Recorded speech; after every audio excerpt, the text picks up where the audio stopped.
நீங்கள் ஆரம்பிங்கன்னு சொல்லிட்டு வந்திருக்கிறோம். ஆமேன் சொல்லுங்க. ஆமேன். கர்த்தர் தாமே நம்முடைய கரங்களை பலப்படுத்துவாராக. So may the lord be with you. கர்த்தருடைய நாமம் மகிமைப்படுவதாக உங்களுடைய ஜெபங்களுக்கு நன்றி. வேகமாக கர்த்தருடைய வார்த்தையை நாம் கற்றுக்கொள்ள போகிறோம். மிக நல்ல எத்தனை பேருக்கு கர்த்தருடைய வார்த்தையை கற்றுக்கொள்வது சந்தோஷம்? சத்தமாக ஆமேன்னு சொல்லுங்கள். ஆமேன். ஆமேன். நான் அடிக்கடி சொல்வது போல் மறுபடியும் சொல்கிறேன், சில நேரம் நம்மை உந்தி தள்ளுகிற பிரசங்கங்கள் தேவை. அதே நேரத்தில் நம்மை உட்கார்ந்து யோசிக்க வைக்கிற உபதேசங்களும் தேவை. எல்லா நேரமும் அப்படியே ஃபயராக மெசேஜை கொடுத்து அப்படியே வச்சுருக்கிறது அவசியம் இல்லை. சில நேரங்களில் உட்கார்ந்து இதுதான் அப்படின்னு நிதானிக்க வைக்கிற உபதேசங்கள், டீச்சிங்ஸ் நமக்கு தேவை. அந்த விதத்தில் ஸோ இந்த வருஷத்தில் நம்ம எடுக்கிற second important series the church, சபையை குறித்து வேதம் சொல்லுகிற உருவகங்கள், சபையை என்னவாக உருவப்படுத்தி இருக்கிறாங்க அப்படின்னு சொல்லி நாம் தொடர்ந்து பார்த்து கொண்டே வருகிறோம். முதல்ல சொன்னேன், சபை தேவனுடைய குடும்பம். ராமேன் சொல்லுங்க. ஆமேன். எல்லாரும் சொல்லுங்கள், சபை தேவனுடைய, சத்தமாக சொல்லுங்கள். ஆமாம், ரைட். ரெண்டாவது, சபை தேவனுடைய மாளிகை. இட்ஸ் த பேலஸ், தேவனுடைய மாளிகை. ஸோ முதல்ல குடும்பமாக நாம் செயல்பட அழைக்கப்பட்டிருக்கிறோம். ரெண்டாவது மாளிகை, ஒருவரோடு ஒருவர் இணைந்து இசைவாய் கட்டி தான் நம்ம எழும்பி கொண்டிருக்கிறோம். நம்ம பர்ஃபெக்ட் கிடையாது அப்படின்னு சொல்லிட்டு நான் சொன்னேன். ஸோ சபை ஒரு மாளிகை. மூணாவது, சபை என்பது தேவனுடைய ஆலயம், தேவனுடைய பரிசுத்த ஆலயம். ஸோ சபை, நாம் தான் சபை, கட்டிடம் அல்ல. ஆகவே தேவனுடைய ஆலயம் பரிசுத்தமாக இருக்க வேண்டும். நாம் தேவனுடைய ஆலயத்தை சமுதாயத்துக்குள்ளே கொண்டு போகிறோம். நம்முடைய வாழ்க்கை ரொம்ப முக்கியம் அப்படின்னு சொல்லி கடந்த வாரத்தில் நாம் பார்த்தோம்.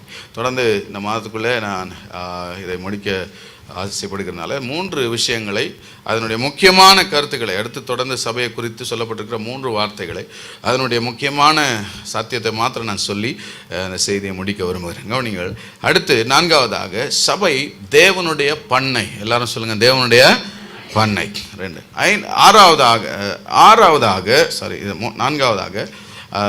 5வதாக தேவனுடைய சரீரம். எல்லாரும் சொல்லுங்கள், தேவனுடைய சரீரம். 6வதாக கிறிஸ்துவின் மனவாட்டி. எல்லாரும் சொல்லுங்க, கிறிஸ்துவின் மனவாட்டி. So the church is God's field and the church is Christ's body and the church is Christ's bride. இந்த 3 காரியங்களை இன்னைக்கு நாம் பார்க்க போகிறோம். முதலாவது 1 கொரிந்தியர் 3ஆம் அதிகாரம் 9ஆம் வசனத்தை வாசிக்க கவனிப்போம். 1 Corinthians chapter 3 and verse 9. நாங்கள் தேவனுடைய உடன் வேலையாட்களாய் இருக்கிறோம். தேவனுடைய உடன் வேலையாட்களாய் இருக்கிறோம். நீங்கள் தேவனுடைய பண்ணையும். தேவனுடைய பண்ணை. எல்லாரும் வாசிங்க. நாங்கள் தேவனுடைய உடன் வேலையாட்களாய் இருக்கிறோம். நீங்கள் தேவனுடைய பண்ணை. ரைட். இந்த இடத்துல அப்போஸ்தலனாகிய பவுல் கொரிந்திய சபையாரை பார்த்து சொல்கிறார், ஐயா, உங்க வாழ்க்கையில தேவன் ஒன்றை செய்து கொண்டிருக்கிறார். ஆமென். கர்த்தர் நம்முடைய வாழ்க்கையில நிறைய விஷயங்களை செய்து கொண்டிருக்கிறார், நம்மை உருவாக்கி கொண்டிருக்கிறார், நம்மை மாற்றி கொண்டிருக்கிறார். இந்த காரியத்தை அவர் செய்கிறார். அவர் செய்கிற இந்த வேலையில நாங்கள் யாரா இருக்கிறோம்? உடன் வேலையாட்கள். we are just the co-workers. அவர் என்ன செய்யணும்னு சொல்றாரோ அதை நாங்கள் அவர் கையை பிடிச்சி அவரோட கொண்டு வந்து நாங்கள் செய்கிறோம். அவ்வளோதான். எங்களுக்கு வேற பெரிய மகிமை ஒன்றும் இல்லை, மேன்மை இல்லைன்னு சொல்லிட்டு அதுக்கப்புறம் நீங்கள் தேவனுடைய பண்ணை. சொல்லுங்க, நீங்க தேவனுடைய பண்ணை. பண்ணைனா என்னது? எங்களுக்கு திண்ணை தெரியும், தின்ன தெரியும், அப்புறம் வெண்ணெய் தெரியும், அதுக்கு மேலே சென்னை தெரியும். பண்ணைனா என்ன பாஸ்டர் புதுசாக பைபிளில் வாசிக்கும் போது அப்படியே வாசிட்டு போயிடுறது. அது புரிந்தால் என்ன, புரியாவிட்டால் என்ன, என்னைக்காவது பாஸ்டர் சொல்லி கொடுப்பாரு. ஸ்தோத்திரம். பண்ணை அப்படின்னா விளைநிலம். சொல்லுங்க, என்ன நிலம்? விளைநிலம். God's field. இந்த பண்ணை என்கிற வார்த்தை, பண்ணையார்ன்ற வார்த்தை கேள்விப்பட்டிருக்கீங்களா? பண்ணையார்ன்ற வார்த்தை. அப்போ யார் அவர்? பல பெரிய பரப்பளவு பண்ணைக்கு, விளைநிலத்துக்கு அவர் யாராக இருக்கிறார்னா சொந்தக்காரர். அதனால பண்ணையார் அப்படின்வாங்க. ஸோ பண்ணை என்றால் தேவனுடைய விளைநிலம். எனக்கு ஆச்சரியமா இருந்துச்சு. நிலங்கள் பல விதங்கள் இருக்கிறது, ஆனால் இவர் ரொம்ப குறிப்பாக விளைநிலம் அப்படிங்கிறார். ஸோ யோசிச்சு பார்த்த போது ஆண்டவர் மத்தேயு 13ஆம் அதிகாரத்தில் முதல் 4 வசனத்தில் நிலங்களை குறித்து அங்கே சொல்லுகிறார். ஸோ அது ஒரு பெரிய ஸ்டடி ஆக்சுவலாக. மத்தேயு 13 நம்ம விதைக்கிறவனுடைய உவமை என்று சொல்லி கேள்விப்பட்டிருக்கிறோம். இயேசு அன்றைய தினமே இயேசு அன்றைய தினமே வீட்டிலிருந்து புறப்பட்டு போய் கடலோரத்திலே உட்கார்ந்தார். திரளான ஜனங்கள் அவரிடத்தில் கூடி வந்தபடியால் அவர் படவில் ஏறி உட்கார்ந்தார். ஜனங்கள் எல்லாரும் கரையிலே நின்றார்கள். அவர் அநேக விசேஷங்களை உவமைகளாக அவர்களுக்கு சொன்னார். கேளுங்கள், விதைக்கிறவன் ஒருவன் விதைக்க புறப்பட்டான். அவன் விதைக்கையில் சில விதை வழியருகே விழுந்தது. சில விதை எங்க விழுந்தது? வழியருகே விழுந்தது. அதுவும் ஒரு நிலம் தான். ஆனா அது எதற்காக பயன்படுத்தப்பட்ட நிலம்? நடப்பதற்காக பயன்படுத்தப்பட்ட நிலம். வழி அருகே விழுந்தது. பறவைகள் வந்து அதை பட்சித்து போட்டது. சில விதை அதிக மண்ணில்லாத கற்பாறை இடங்களில் விழுந்தது. அடுத்து என்ன நிலம்? கற்பாறை நிலம், மண்ணில்லாத நிலம். ஓகே, அங்க விழுந்தது. Okay, right. சில விதை முள்ளுள்ள இடங்களில் விழுந்தது. சில விதை எங்க விழுந்தது? முள்ளுள்ள இடங்கள். அது என்ன நிலம்? முள்ளுள்ள தரிசு நிலம். நாலாவது, சில விதையோ நல்ல நிலத்தில் எங்க விழுந்தது? நல்ல நிலத்தில் விழுந்தது. ஒரு பெரிய ஸ்டடி. இப்போ நான் மொத்தமாக சொல்ல எனக்கு நேரம் இல்லை. நல்லா கவனிங்க. இது ஒரு காரியத்தை மாத்திரம் கவனிப்போம். 3 விதமான நிலம், இன்னொரு தனித்துவமான ஒரு நிலம். இந்த 3 விதமான நிலத்தில் மாறுபட்டு 4வதாக ஒரு நிலம் இருக்கிறது. இந்த 3 நிலமும் பார்த்தீங்களான்னா, ஒன்று வழி அருகே நடப்பதற்கு பயன்படுத்தப்பட்ட வழி, 2வது கற்பாறை, 3வது பயன்படுத்தப்படாமல் இருந்த முள் உள்ள இடம். ஸோ இந்த புஷ்லாம் இருக்கும் பாருங்கள், இந்த புஷ்னா இப்போ முள் புதர்னுவாங்கல்ல, புதர், அந்த மாதிரியான இடம். இந்த 3 இடத்திலையும் விழுந்த விதை முளைத்து வளரவும் இல்லை. ஆனால் இந்த நல்ல நிலத்திலே விழுந்த விதை விழுந்து 30, 60, 100 என்ன செய்தது? பலன் கொடுத்தது. இந்த 3 நிலத்துக்கும் இந்த ஒரு நிலத்துக்கும் உள்ள ஒரே ஒரு வித்தியாசம் என்னன்னா, இந்த நிலம் உழுவதற்கு தன்னை ஒப்பு கொடுத்திருந்த நிலம். ஆமென் சொல்றீங்களா? நல்ல நிலத்துல தான் என்ன நடந்திருக்குது அப்படின்னா, உழுதல் நடந்திருக்கிறது. ஸோ அது உழப்பட்ட நிலம். இந்த இடத்துல எல்லாம் இதுவும் நிலம் தான், இங்கேயும் விதை விழுது, ஆனால் வளரலை. அப்படியே வளர்ந்தாலும் அந்த விதை வளர்ந்து அதால் நிலச்சி பலன் கொடுக்க முடியல. இந்த ஒரு நிலத்தில் மாத்திரம் 30, 60, 100 ஆமென் சொல்கிறீங்களா? அங்கே பலன் கொடுக்கப்பட்டது காரணம் என்ன தெரியுமா? அதை உழுகிறார்கள். அது உழப்பட்ட நிலம். உழப்பட்ட நிலம் எப்படி இருக்குன்னா பாருங்கள், அது அந்த அந்த கிரவுண்ட் அப்படியே ஏற உழுது அது எப்படி இருக்குன்னா செதஞ்சு சிதிலமடைந்து போயிருக்கும். எந்த மனுஷன் தன் வாழ்க்கையை உழுகிறதற்கு ஒப்பு கொடுக்குறானோ அவனுடைய வாழ்க்கை தான் கனி கொடுக்குற வாழ்க்கையாக மாறும். சபை என்பது மற்ற நிலங்களை போல அப்படியே இருந்துட்டு அப்படியே பலன் கொடுக்கலான்னு நினைக்கிற அல்ல. சபைன்னா என்னது? நல்ல நிலமாக இருந்து உழப்பட வேண்டும். ஆமென் சொல்றீங்களா? என்ன செய்யணுமா? உழப்பட வேண்டும். It must be ploughed. நல்லா கவனிச்சிங்கன்னா, முதல்ல தண்ணி பாய்ச்சுவாங்க. ஏன் தண்ணி பாய்ச்சுவாங்கன்னா, அது கொஞ்சம் ஈஸியாக உலர்றதுக்கு ஈஸியாக இருக்கும். தண்ணி அடிச்சு விடுவாங்க.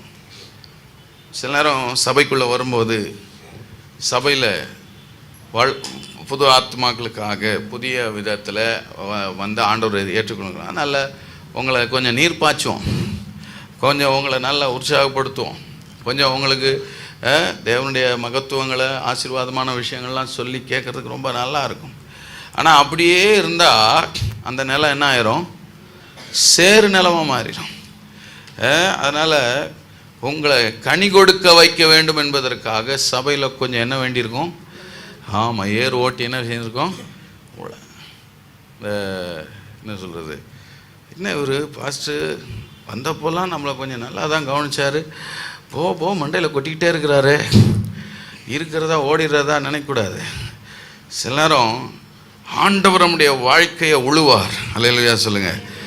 சில விஷயங்களை நம்மளால் முடியாது, தாங்க முடியாது, அது இருதயத்தை உழுகிறத போல இருக்கும். சில செய்திகள் வரும்போது அது கொஞ்சம் கஷ்டமாக இருக்கும், இருதயத்தை உழறத போல இருக்கும். ஐயோ இந்த காரியம் என்கிட்ட இருக்குது, இந்த வார்த்தை அவர் சொன்ன வார்த்தை என்கிட்ட இருக்குது. So I been experience. Bible reading மைக்கை கட் பண்ணி வைங்க தயவுசெய்து, திரும்ப சொல்ல வைக்காதீங்க.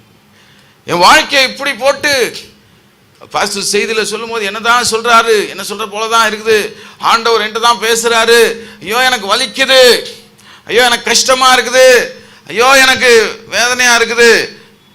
அங்கேருந்து தான் 30, 60, 100 பிறப்போம். என்னை அப்படியே விட்டுருங்க பாஸ்டர், என்னை அப்படியே சபை என்னை விட்டுருட்டோம், என்னை ஆண்டவர் அப்படியே விட்டுட்டோம் அப்படின்னா ஐம் சாரி. அதில் வித உளம் சில பறவைகள் வந்து என்ன செய்கிறோம், பொறுக்கி போட்டுரும்.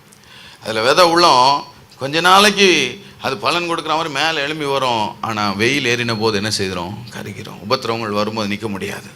வசன துன்பம் வரும்போது என்ன செய்ய முடியாது, நிற்க முடியாது. ஐயா வருத்தப்பட்டு பாரம் சுமக்கிறவர்களே நீங்கள் எல்லாரும் என்னிடத்தில் வாருங்கள், நான் உங்களுக்கு என்ன தருவேன். ஆமாம், இயேசு அப்படி தான் கூப்பிட்றாரு, வாடா வருத்தத்தோட இருக்கியா, பாரத்தோடைய வா, இளைப்பாறுதல் தருவேன். வந்துட்டான். வந்த பிறகு சொல்கிறாரு, என்னிடத்தில் என் நுகத்தை உங்கள் மேல் ஏற்றுக்கொண்டு என்னிடத்தில் என்ன கற்றுக்கொள்ளுங்கள், கற்றுக்கொள்ளுங்கள். என் நுகம் எப்படி இருக்குது, மெதுவாய் மிளகா. என்னப்பா கூப்பிட்டீங்க, இளைப்பாறுதல் தரேன் நீங்க, அதுக்கப்புறம் ஏர் ஓட்ட ஆரம்பிச்சிட்டிங்க, உள்ள ஆரம்பிச்சிட்டிங்க, நுகத்தை என்ன செய்ட்டீங்க, என் மேலே வச்சுட்டீங்க. அதுதான் ஆண்டவர் சொன்னார், ஒருவன் ராஜ்யத்துக்குள்ளே பிரவேசிக்கணும்னா இடுக்கமான வாசல் வழியாக என்ன செய்தாகணும். அதுக்கு தான் சபை ஆண்டவர் வச்சிருக்காரு. ராமேன்னு சொல்கிறீங்களா? That's why you need a church. சபைன்றது நம்மளை நீர் பாய்ச்சிக்கிட்டு இல்லாட்டி கண்டுகொள்ளாத ஒரு ஸ்தலமாக இருக்க அப்படியே விடுறது அல்ல. சில நேரம் நம்மளை காயப்படுத்தும், நல்ல காயங்கள் தான் அது. இல்லையா சொல்லுங்க. நீதிமான் என்னை குட்டட்டும், தயவாய் குட்டட்டும். அது என் தலைக்கு என்ன போல இருக்குது, என்னைய போல இருக்குது. கடினமான பிரசங்கங்கள், கடினமான செய்திகள், கடினமான உபதேசங்கள், சில நேரம் நேருக்கு நேராக பேசும்போது ஆலோசனைன்னு வரும்போது கடினமான வார்த்தைகளை கூட சொல்லி சில வார்த்தைகளை கேட்கவே முடியாது. சில பேருக்கு கஷ்டமாக தான் இருக்கும். சொன்ன உடனே அழுவாங்க. பாஸ்டர் எனக்கு ரொம்ப கஷ்டமாக இருக்கு நீங்கள் சொல்லுது. அதுதான் சிலுவை. அந்த சிலுவை தான் நீ சுமக்கணும். ராமேன்னு சொல்லிங்களா? என்னை இவ்வளவு காயப்படுத்தி என்னை இவ்வளவு அவமானப்படுத்தியிருக்கிறாங்க. இல்லை சிஸ்டர், அவங்கள நீங்கள் மன்னிக்கணும். அது ரொம்ப கஷ்டமாக இருக்குது. அப்போது சொல்லும் போதே அழுக வருது. அவங்க இவ்வளோ வேதனை, பரவாயில்ல, you still prepare your heart to forgive them. அவர்களை மன்னிக்கிறதுக்கும் இருதயம் ப்ரிப்பேர் ஆகட்டும்னு சொல்லும் போது அது கஷ்டமாக தான் இருக்குது. ஆனால் அந்த நிலத்தில் இருந்து தான், அந்த உழப்படுகிற நிலத்தில் இருந்தான், அந்த காயப்படுகிற நிலத்தில் இருந்தான், அந்த உருவ குத்தப்படுகிற நிலத்தில் இருந்து தான் கர்த்தர் 30, 60, 100 பலன்களை கொண்டு வருவார். அதுதான் சபை. எத்தனை பேர் ஆமென் சொல்கிறீங்க? உங்களை அப்படியே பேம்பர் பண்ணி உங்களை அதுக்கு நிறைய சபையில் இருக்குது. ஆட்களை சேர்த்துடணும், கூட்டத்தை சேர்த்துடணும், பணத்தை சம்பாதிச்சணும், கர்த்தர் ஆசீர்வதிப்பார், மேன்மையாக வைப்பார், உயர்த்துவார், எல்லாம் சொல்லிக்கிட்டே அப்படியே அவர்கள் வசனத்து நிமித்தம் துன்பம் வரும்போது வேர்கொள்ள முடியாமல் போகிற அளவுக்கு சொல்லப்பட்ட வார்த்தைகள் கேட்குறதுக்கு நல்லா இருக்கும். அது ஆனால் வழியருக வந்த மாதிரி இருக்கும். வீட்டுக்கு போனவுடனே அது என்ன செய்கிறோம், அது ஒன்று ஆகாயத்து பறவைகள், அதாவது வானமண்டலத்தில் இருக்கிற ஆகாய மண்டலத்தில் இருக்கிற பிசாசினுடைய பறவைகள் என்ன செய்கிறோம், அந்த வசனத்தை பொறுக்கி போட்டுரும். ஆனால் எந்த இருதை தாண்டவர் காயப்படுத்தினாலும், வேதப்படுத்தினாலும், உழுதாலும், சிதலமடைய பண்ணினாலும் அந்த விதத்தில் அங்கே விழுகிற விதை அது 100 மடங்காய் பலன் கொடுக்கும். எத்தனை பேர் ஆமேன்னு சொல்கிறீங்க? ஆமேன். சிலரால் 30% பரவாயில்ல, சிலரால் 60% பரவாயில்ல, சிலரால் 100% பரவாயில்ல. ஆனால் எப்படியோ பலன் கொடுக்கிறவர்களாய் அது உங்களை நிறுத்தும். You will be a blessed. ஆண்டவர் ராஜ்யத்துக்கு ஏதாவது ஒரு விதத்தில் நீங்கள் பலன் கொடுப்பீங்க. உங்கள் லைஃப் வந்து பலன் கொடுக்காத ஒரு மலட்டு, ஒரு செடியை போல இருக்க போகிறதில்லை. அது தேவனுக்காக பலன் கொடுக்கும். இப்போ you need it, you definitely need it. இப்போ உழப்படுகிற நிலத்தை போலத்தான் சபையை தேவன் வைத்திருக்கிறார். உங்கள் வாழ்க்கையில் உபத்திரவங்கள் மூலமாக, கடினமான உபதேசங்கள் மூலமாக, உங்களை குட்டுகிறதின் மூலமாக, உங்களை ஒழுங்கு செய்து சிட்சிக்கிறதின் மூலமாக, அதெல்லாவற்றையும் செய்து உங்களை ஒரு நாள் இல்லாமல் ஒரு நாள் பலன் தருகிற, ஹல்லேலூயா, பலன் தருகிற ஒரு நல்ல நிலமாக மாற்றுவது தான் சபை. எத்தனை பேர் ஆமென் சொல்கிறீங்க? கர்த்தருக்கு மகிமை உண்டாகட்டும். இந்த வாலிப தம்பிகளோட பேசிக்கிட்டு இருந்தேன். அந்த கூட்டம் ரொம்ப நல்லா இருந்துச்சு. நிறைய செய்திகள் கொடுத்துட்ருந்தோம், நிறைய செய்திகள் கொடுத்தோம். எல்லா செய்திகளும் ஆசீர்வாதம் இருந்துச்சு. பிள்ளைகள்லாம் தங்களை ஒப்பு கொடுத்து இவங்க நல்லா தேவர் ஆல் அட்டென்டிவ், நல்லா கேட்டுட்டு இருந்தாங்க. நான் ஒரு டைம் வந்துச்சு, திடீர்னு ரெஸ்ட் எடுக்க போனேன். பாஸ்டர் கூப்பிட்டாரு. பாஸ்டர் திடீர்னு கூப்பிட்டு வாங்க, ஒரு 1 hour செஷன் இருக்குது அப்படின்ட்டு. இவர் என்ன செய்தி கொடுக்க சொல்லலையே, ஏன் இந்த செஷனுக்காக நம்மளை கூப்பிட்றாரு அப்படின்ட்டு போய் உட்காந்த உடனே அவர் என்ன சொல்லிட்டாரு, உங்கள் மனசில் என்ன இருக்குதோ அந்த மனசு திறந்து பிள்ளைகளோட பேசுங்க அப்படின்ட்டார். பேசுங்க அப்படின்னோடனே எனக்கு அது ரொம்ப கஷ்டமாக போயிடுச்சு. என்னடா நம்மள்கிட்ட திடீர்னு ஒரு கூப்பிட்டு பேச சொல்கிறாரு. என்னத்தை பேசுறது அப்படின்னு சொல்லி ரொம்ப கஷ்டமாக இருந்துச்சு. அப்போது ஆனால் அந்த செஷன் 1 hour பேசினேன். அது ரொம்ப பிரயோஜனமாக இருந்துச்சு. பிள்ளைகளுடைய லைஃப்பில் அப்படியே மாற்றங்கள் வருகிறத பார்த்தேன். அப்படியே அவங்க நல்லா கவனிக்கிறத பார்த்தேன். சில காரியங்களை பரிசுத்த ஆவியானவருடைய இருதயத்தில் போடுறத பார்த்தேன். அதில் ஒரு காரியத்தை ஆண்டவர் சொன்னார். உங்கள் வாழ்க்கையில் நீங்கள் உங்களுடைய அழைப்பை அறிந்து கொள்கிறதற்கும், நீங்கள் எதுக்காக தேவன் உங்களை பிடிச்சிருக்கிறான்றதை நீங்கள் பிடித்து கொள்ளுகிறதற்கும் தேவன் என்ன செய்கிறார் அப்படின்னா, ஒரு தலைவனை, ஒரு சபையை உங்களுக்காக நியமிக்கிறார். இந்த சபையில் இணைந்திருந்த அந்த ஊழியக்காரனுடைய நீங்கள் பயணிக்கும் போது கட்டாயம் உங்களுடைய வாழ்க்கையில் தேவன் வைத்திருக்கிற அந்த பெரிய பொறுப்பை, அந்த அழைப்பை நீங்கள் கண்டுகொள்வீர்கள். அதனால் சில நேரம் அது கடினமாக இருக்கும், சில நேரம் அது ரொம்ப டஃப்பாக இருக்கும். அந்த டஃப்பில் நீங்கள் நிலச்சிருந்தீங்கன்னா நிச்சயம் தேவன் உங்களை கொண்டு செய்கிற காரியம் பெரிய காரியமாக இருக்குன்னு சொன்னபோது அவர்கள் அதை ரொம்ப அழகாக ரிசீவ் பண்ணிக்கிட்டாங்க. அப்போ நான் ஒரு காரியத்தை சொன்னேன். எங்களுடைய வாழ்க்கையில் நாங்கள் பெரிய தலைவர்களை கடந்து வந்திருக்கிறோம், நல்ல ஊழியர்கள் எங்களை உருவாக்கினவர்களை கடந்து வந்திருக்கிறோம். அங்கே கடந்து வரும்போது அவங்க சில செய்த காரியங்கள்லாம் ரொம்ப கஷ்டமாக இருக்கும். ஒரு ஆராதனைக்கு கம்யூனியன் சர்வீஸ்க்கு 8000 பேர் இருக்கிறாங்க. அதுக்கு முந்தின வாரம் 3 நாளைக்கு முன்னாடி ஒரு சம்பவம் நடக்கிறது எங்கள் ஆஃபீஸில். நான் வந்து என்னுடைய ஏரியாவிலேருந்து ஒரு 3 பேர் ஞானஸ்தானம் எடுக்கிறாங்க. ஸோ எங்களுக்கு அந்த நாட்களில் இத்தனை பேரை ஞானஸ்தானம் ஞானஸ்தானத்துக்குள்ளே நடத்தணும் அப்படின்ட்டு என்ன கொடுப்பாங்கன்னா, எங்களுக்கு ஒரு டார்கெட் கொடுப்பாங்க. ஸோ நான் நடத்தி அப்படி வந்த ஒரு 3 ஆத்மாக்களுடைய டேட்டா மிஸ் ஆயிடுச்சு, அவங்களுடைய பேப்டிசம் ஃபார்ம் மிஸ் ஆயிடுச்சு. அது வந்து தன்னுடைய டார்கெட்டை ரீச் பண்ண முடியாத ஒருத்தர் என்ன பண்ணிட்டாரு, அவர் தான் அந்த இடத்துக்கு கைட் பண்ணிட்டு போயிருக்கிறாரு. ஸோ அட்ரஸை பற்றி என்ன பண்ணிட்டார், அவருடைய ஏரியா அட்ரஸில் போட்டார். அப்போ எனக்கு கண்டுபிடிச்சிட்டேன், டேட்டாவில் கண்டுபிடிச்சிட்டேன், இது வந்து அட்ரஸ் மாறி இருக்கு அப்படின்ட்டு பிடிச்சி அவரை நல்லா சத்தம் போட்டேன். சத்தம் போட்டு மாலை நேரத்தில் ரொம்ப கஷ்டமாக இருந்துச்சு. அப்புறமா அவர்கிட்ட போய், சாரி நான் உங்களை சத்தம் போட்டேன், நான் செய்திருக்கக்கூடாது, நீங்கள் செய்தது தவறாக இருந்தாலும் நான் உங்கள்கிட்ட நடந்து கொண்ட விதம் தவறு, ஐம் சாரி அப்படின்னு சொல்லிட்டு மன்னிப்பு கேட்டேன். ஸோ இப்போ 3 நாள் கழித்து கம்யூனியன் சர்வீஸ்னால் 8000 பேர் நிற்கிறாங்க. இப்போ கம்யூனியன் சர்வீஸில் நான் ஆராதனை நடத்திட்டு பின்னாடி வந்து நிற்கிறேன். கம்யூனியன் நடத்துறதுக்கு சீனியர் பாஸ்டர் வராரு. பாஸ்டர் கம்யூனியனுக்கெலாம் ஆரம்பித்து எல்லார் கையிலையும் அப்பமும் ரசமும் கையில் ரெடியாக இருக்குது. எல்லோரும் ஸ்தோத்திரம் பண்ணுவோம், ஜெபம் பண்ணுவோன்ட்டு அவர் மைக்கை மியூட் பண்ணிவிட்டு பின்னாடி என்கிட்ட வந்தார். என் கையில் அப்பம் இருக்குது. அப்போ அவர் எப்போ சொன்னால் அப்பம் புசிக்கலான்ட்டு இருக்கிறேன். அந்த நேரத்தில் கையை பிடிச்சிட்டார். 8000 பேர் பார்த்துட்ருக்குறாங்க. ஸோ கையை பிடிச்சிட்டு கேட்டார், அவங்க கூட ஒப்புரவாயிட்டியா, ஹவ் யூ ரெக்கன்சைல்டு வித்? அப்போ எனக்கு பயங்கர ஷாக்கிங்காக இருந்துச்சு. உடனே சொன்னேன், ஒப்புரவாயிட்டேன் பாஸ்டர், அன்றைக்கே ஒப்புரவாயிட்டேன் பாஸ்டர். ஒருவேளை அன்னைக்கு நான் ஒப்புரவாமி வந்தால் என்ன நடந்திருக்கும், 8000 பேர் பார்த்தாலும் பரவாயில்லன்ட்டு அவர் கம்யூனியன் வச்சுட்டு ஒப்புரவாயிட்டு வந்து அப்புறமா எடுன்னு சொல்லியிருப்பார். அப்படிப்பட்ட தலைவர்கள்ட்ட தான் நாங்கள் வளர்ந்தோம். இன்றைக்கி நல்லா இருக்கிறோம், ஒரு கூட்டத்துக்கு ஆசீர்வாதமாக இருக்கிறோம். இந்த கூட்டத்தை முடிச்சுட்டு 3 நாள் வரும், அந்த பிள்ளைகள்லாம் 3 நாள் தான் எங்கள் கூட இருந்துச்சு. வாலிப பசங்கள்லாம் சுற்றி நின்றுட்டு போகாதீங்க போகாதீங்க போகாதீங்க போகாதீங்க, அவங்க பாஷையில் சொல்கிறாங்க, எங்களுக்கு நல்லா புரியுது, இருங்க. பட்டு ஒரு 3 நாள் ஊழியத்திலே ஒரு கூட்டத்துக்கு ஆண்டவர் ஆசீர்வாதமாக வைக்கிறாருன்னா அது சும்மா வரல. இப்படிப்பட்ட தலைவர்கள் எங்களுடைய வாழ்க்கையை உழுதார்கள். எங்கள் வாழ்க்கை என்ன செய்தாங்க, அந்த ப்ளோடஸ் அதை அதை அதை அதை உழுதபடினால தான் எங்கள் லைஃப்பில் சில மாற்றங்கள் வந்து நாங்கள் இன்றைக்கி ஒரு கூட்டத்துக்கு ஆசீர்வாதமாக நிற்கிறோம். உடைக்கப்பட்டவர்களாக இருந்தாலும் உருப்படியான பயனுள்ள பாத்திரமாய் தேவன் வைத்திருக்கிறதுக்கு காரணம், சபை எங்களை உழுவதற்கு ஒப்பு கொடுத்தோம். தேவனுடைய மனிதர்கள் எங்களை உழுவதற்கு ஒப்பு கொடுத்தோம். எங்கள் லைஃப்பில் அவங்க பேசி, இது தவறு, இதை நிறுத்திக்கோ, இது தவறு, இதை நிறுத்திக்கோ, இதை குறைச்சிக்கோ, இது சரியில்லை, இதில் மாற்றம் வரணும்னு சொன்னபோது, சில ஒழுங்கு நடவடிக்கைகளை எடுக்கும்போது தைரியமாக அவர்களுக்கு அடிபணிந்து நின்றோம். அது கஷ்டமாக இருந்துச்சு. It was hurting, it was painful. அது உழுகிற இருதயத்தை உழுத போல இருந்துச்சு. ஆனால் இன்றைக்கு எங்களால் தைரியமாக சொல்ல முடியும், அது எங்களுக்கு ஆசீர்வாதமாக இருக்கிறது. ஆகவே சபை என்பது ஏதோ இல்லை நம்மளை நீர்ப்பாய்ச்சி எப்போவுமே அப்படி குளிராகவே வச்சுட்டு இருக்கிறதில்ல. கொஞ்சம் நேரம் நீர்ப்பாய்ச்சினாலும், கொஞ்சம் நீர்ப்பாய்ச்சினா சந்தோஷப்பட்டு அப்படியே ரொம்ப ரிஜாய்ஸ் ஆகக்கூடாது. உடனே தெரிஞ்சுக்கணும், இந்த வாரம் பாஸ்டர் நல்லா நீர்ப்பாய்ச்சிறாரு, நல்லா சந்தோஷமாக பிரசங்கம் பண்ணுறாரு, நல்லா உற்சாகப்படுத்தி கர்த்தரை நடத்துவார் அப்படி இப்படிங்கிறாரு, அடுத்த வாரம் என்ன நடக்க போது தெரியல, உஷாராயிரும் அப்படின்னு. Sir, let us be prepared that we will be broken. அப்படிப்பட்ட ஒரு நல்ல ஆமென். சபைகளைத்தான் தேவன் தேடிக்கொண்டிருக்கிறார். அதனால தான் கொரிந்தியரெல்லாம் வச்சு வாங்குறார். நாங்கள் உடன் வேலையாட்கள். எதுக்கு உடன் வேலையாட்கள்? உங்கள் வாழ்க்கையில் தேவன் உழறார், உங்களை உழ சொல்கிறாரு. நாங்கள் ஏற்கலப்பையை பிடிச்சி அவருடைய உடன் வேலையாட்களுக்கு உங்கள் லைஃப்பில் என்ன செய்யணும், சில விஷயங்களை கடினமாக ஆழ உழுது சில விதைகளை திணிக்கிறோம். ஆனால் 30, 60, 100 நீங்கள் பலன் கொடுப்பீர்கள். ஆகவே சபை தேவனுடைய பண்ணை. 2வது வார்த்தை எபேசியர் 4ஆம் அதிகாரம் 11ஆம் வசனத்திலிருந்து 16ஆம் வசனம் வரைக்கும் வாசிக்க கவனிப்போம்.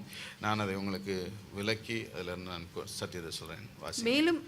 மேலும் நாம் அனைவரும் தேவனுடைய குமாரனை பற்றும் விசுவாசத்திலும் அறிவிலும் ஒருமைப்பட்டவர்களாகி நல்லா கவனிங்க. நாம் எல்லாரும் சபையில் இருக்கிற நாம் எல்லாரும் தேவனுடைய குமாரனை பற்றும் விசுவாசத்தில். ஒன்று விசுவாசம் முக்கியம், இன்னொன்று அவரை பற்றுகிற தேவனை பற்றி அறிவு. அதாவது இது அறிவுனா எங்கேயோ அவரை பற்றி ஒரு புக்கில் படித்து, இல்லை ஒரு யூடியூப்பில் எங்கேயோ யாருடைய செய்தியோ கேட்டு, இல்லை டீச்சிங்கை கேட்டு அவரை பற்றி நான் அறிந்து கொண்டேன் அப்படின்னு சொல்கிற அந்த அறிவு இல்லைங்க. நல்லா கவனிங்க. தேவனோட கொஞ்சம் கொஞ்சமாக நெருங்கி போய் அவருடைய இருதயத்தை அறிகிற அறிவு. அல்லேலூயா சொல்லுங்க. இதுக்கு தான் சபை உங்களை ப்ரிப்பேர் பண்ணுறது தான் சபை வச்சிருக்கிறார். உங்களுக்கு சில அடிப்படையான காரியங்களை பைபிள் ஸ்டடி மூலமாக தேவை, இது தேவை, இந்த அளவுக்கு தெரிஞ்சுக்கன்னு சொல்லி வைக்கிறதுக்கு தப்பு இல்லை. ஆனால் சிலர் அறிவையே சார்ந்து இதை பற்றி என்ன சொல்லுது, இவங்களை பற்றி என்ன சொல்லுது, இப்படியே யூடியூப்பே நோண்டி கடைசியில் எங்களுக்கு நல்ல சபைன்னா இப்படி இருக்கணும், ஊழியக்காரனா இப்படி இருக்கணும், இப்படி தான் பிரசங்கம் பண்ணணும், இப்படி தான் போதகம் பண்ணணும்னு சொல்லிட்டு கடைசியில் அவங்களா ஒரு கற்பனையை உருவாக்கிட்டு இந்த நாட்களில் சபையை விட்டு பிரிந்து போய் நாங்கள் எங்கள் சபைலாம் வேணாம், நாங்கள் ஆண்டவரோடு கூட ஜெபம் பண்ணிப்போம், நாங்கள் வசனம் வாசிப்போன்ற அளவுக்குலாம் இன்றைக்கி நிறைய ஆட்களை பிசாசு பிரித்து கொண்டிருக்கிறான். அந்த அறிவு இல்லை. இது எந்த அறிவு? உங்களை கர்த்தரோட நெருங்க வச்சு, அதாவது காயின் தன் மனைவியை அறிந்தான், ஆதாம் ஏவாளை அறிந்தான். இதெல்லாம் எதுனா இந்த இன்டிமசி, அவர்களோடு கூட நெருக்கமான உறவு, தேவனோடு கூட நெருங்கி போய் அவருடைய இருதயம் எப்படிப்பட்டது, அவர் எப்படிப்பட்டவர் என்கிறதை அறிகிற அறிவு. இதில் ரெண்டுத்தில் உங்களை வளர்க்குறதுக்கு சபை ஆண்டவர் உருவாக்கி இருக்கிறார். வாசிங்க தொடர்ந்து. கிறிஸ்துவனுடைய நிறைவான வளர்ச்சியின் அளவுக்கு தக்க பூரண புருஷராகும் வரைக்கும், என்ன ஆகிற வரைக்கும் சத்தமாக சொல்லுங்க. அதாவது மாஸ்குலைன் வேர்பில் இருக்குது பூரண புருஷனர். அப்படின்னா என்ன அர்த்தம்னா எல்லாருமே பூரண புருஷன், பூரண புருஷி எல்லாம் நம்ம எல்லாரையுமே சேர்த்து சொல்லுது. எவ்வளோ தூரத்துக்கு உங்களை வளர்க்கணுமா? கிறிஸ்துவனுடைய நிறைவான வளர்ச்சியின் அளவுக்கு எவ்வளோ கிறிஸ்து பரிபூர்ணராக இருக்கிறாரோ, அவர் எவ்வளவு நிறைவானவராக இருக்கிறாரோ அந்த அளவுக்கு உங்களை நிறைவானவராய் மாற்றுகிறது தான் சபை. ஹல்லேலூயா சொல்லுங்க. ஐயா என்னால் முடிஞ்ச வரைக்கும் நான் பரிசுத்தமாக இருக்கிறேன், என்னால் முடிஞ்ச வரைக்கும் ஆண்டவரை போல இருக்க பார்க்குறேன், முடியலன்னா அப்படி கிடையாதுங்க. நாம் யாரும் பரிபூர்ணப்பட்டவர்களா இல்லை. ஆமேன்னு சொல்கிறீங்களா? அது உண்மை. ஆனால் இப்படியே நம்ம முடிக்கிறதுக்கும் ஆண்டவர் நம்மளை அழைக்கல. என்னால் இதை விடவே முடியல, நான் பரிபூர்ணப்பட்டவனால நான் பலவீனமானான்னு சொல்லிட்டு அப்படியே சுற்றிட்டு இருக்க முடியாது. என்னைக்காவது ஒரு நாள் அதை ஜெயிச்சு மேலே வந்துடணும். 50 முறை விழுந்தாலும் 51வது முறை, ஆமாம், என்னை யார் திட்டினாலும் ஏசிடுறேன், திருப்பி திட்டிடுறேன், என்னை யார் காயப்படுத்தினாலும் உடனே காயப்படுத்திடுறேன். நான் பல முறை ட்ரை பண்ணேன், நான் தோற்று போயிட்டேன். நீ 1000 முறை தோற்று போனாலும் 1001வது முறை அதில் ஜெயிச்சு திட்டுறவங்களை திருப்பி திட்டாமல் ஸ்தோத்திரம் பண்ணிட்டு போகிற ஆளாக மாறுறனா, அதுக்கு தான் சபை இருக்குது. இது இன்றைக்கி நடக்கலனாலும் என்றைக்கா ஒரு நாள் நடந்துடும். என்னால் முடியலன்னு நம்ம சொல்லிட்டு என்ன செய்ய முடியாது. ஸோ கிறிஸ்துவனுடைய வளர்ச்சியினுடைய நிறைவான அளவுக்கு தக்கதாக நம்மளை பூரண புருஷராக நடத்துகிறதற்கும் வாசிங்க. பரிசுத்தவான்கள் சீர்பொருந்தும் பொருட்டு சபையில் பரிசுத்தவான்கள் என்ன பொருந்தணுமா? அப்போ என்ன சொல்ல வராரு? நமக்கு பேர் பரிசுத்தவான்கள் தான், நாம் கிறிஸ்துவின் ரத்தத்தினாலே கழுவப்பட்டவர்கள் தான். ஒரு நாளில் நம்ம பரிசுத்தவான்கள் ஆக்கப்பட்டோம். ஆனால் தொடர்ந்து நாம் என்ன பண்ணணும் சொல்லுங்கள், என்ன வார்த்தை அது போட்டிருக்காரு? சீர் பொருந்தம் பண்ண பொருட்டு.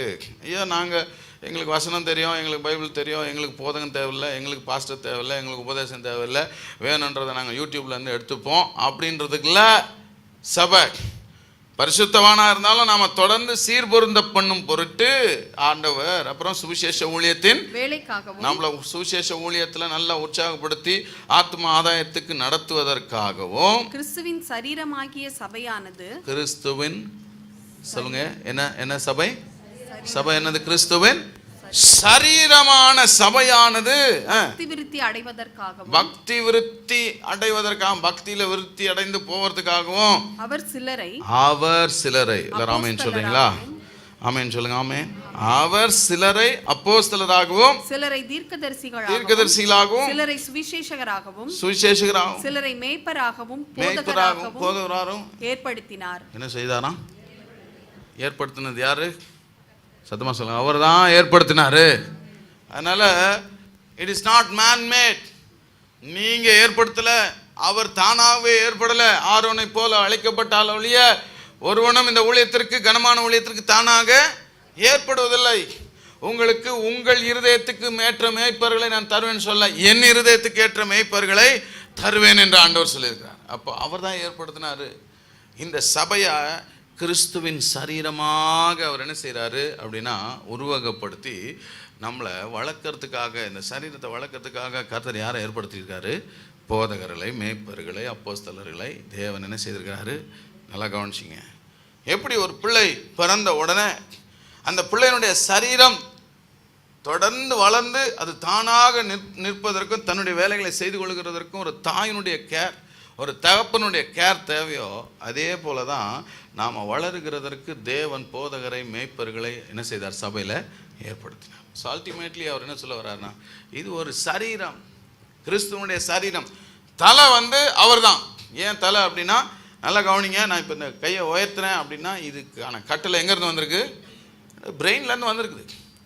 ஸோ சபை நடப்பதற்கு அவருடைய கட்டளை, அவருடைய கமாண்டு, அவருடைய டைரக்ஷன் எல்லாமே தேவைன்றதுனால அவர் தலையாக இருக்கிறார். ஆனால் செய்ய வேண்டியது சபையினுடைய வேலை. ஆனால் சபை என்னவா இருக்குது? கிறிஸ்துவனுடைய சரீரம். ராமேன் சொல்லிடுறீங்களா? ஸோ இந்த சரீரத்தில் ரொம்ப முக்கியமான ஒரு விஷயத்தை கவனிக்கணும். ரோமர் 12ஆம் அதிகாரத்தில் இந்த சரீரத்திற்கான ஒரு பொறுப்பை இல்லை ஒரு முக்கியமான ரெஸ்பான்சிபிலிட்டியை அப்போஸ்தலன் அங்கே பவுல் அங்கே சொல்லுகிறதை நாம் கவனிக்க முடியும். ரோமர் 12 வாசிங்க. 4ஆம் வசனம் 5ஆம் வசனம். ஏனெனில் நமக்கு ஒரே சரீரத்திலே அநேக அவயவங்கள் இருந்தும் ரைட். சரீரத்தில் எவ்வளவு அவயங்கள் இருக்கும். கை இருக்குது, கால் இருக்குது, நரம்பு இருக்குது, லிவர் இருக்குது, எவ்வளோ அவயவங்கள் இருக்கிறது. இருந்தாலும் வாசிங்க, எல்லா அவயவங்களுக்கும் ஒரே தொழில் இராதது போல என்ன இல்லை? எல்லா அவயவத்துக்கும், எல்லா உறுப்புக்கும் என்ன இல்லை? ஒரே தொழில் இல்லை. இப்போ இந்த கை இருக்குது, வயிற்றுக்கு பசிக்குது. வயிறுக்கு என்ன செய்யுது? வயிறுக்கு பசித்த உடனே இந்த மூளைக்கு நரம்பு என்ன சொல்லுது? அந்த பசி உணர்வுகளை, அந்த பசிக்கான காரியத்தை சொல்லுகிறது. அப்போ பசிக்கான காரியத்தை சொல்ல உடனே இந்த கை என்ன செய்யணும் அப்படின்னா, போய் பாத்திரத்தை எடுத்துகிட்டு வந்து சாப்பாடை போட்டு, இந்த சாப்பாடை கை தான் என்ன செய்யணும்? எடுத்துகிட்டு போய் வைக்கணும். அப்போது இந்த உதடு அதை என்ன செய்யும்? ருசி பார்த்து நல்லா சாப்பிட்டுட்டு அந்த சாப்பாடை என்ன செய்கிறோம்? உள்ளே தள்ளிடும். இது ஃபுல்லாகிடணும். ஃபுல்லானுச்சுன்னா இது ஒரு ப்ராசஸ் இல்லையா? இப்போது எப்போமாவது இந்த கை, இந்த பாரு, நான் தான் எடுத்து கொடுத்துக்கிட்டு இருக்கிறேன், நீ தான் நல்லா ருசி பார்க்குற, அதனால் எனக்கு டேஸ்ட்டு தெரிய மாட்டேங்குது, எனக்கு உள்ளேயும் போகணும், நான் எடுத்து கொடுக்குறேன், அது தொப்பை வாங்கிட்டு உள்ளே போட்டுக்குது, எனக்கு ஒரு பிரயோஜனமே இல்லையா? நான் கடைசி வரைக்கும் வேலைக்காரனாகவே இருக்கணுமா? நானா உனக்கு வச்ச வேலைக்காரனா? நானா இப்படியே தான் இருப்பேனா அப்படின்ட்டு இப்படி கை முடங்கிருச்சுன்னு வச்சுங்களேன்.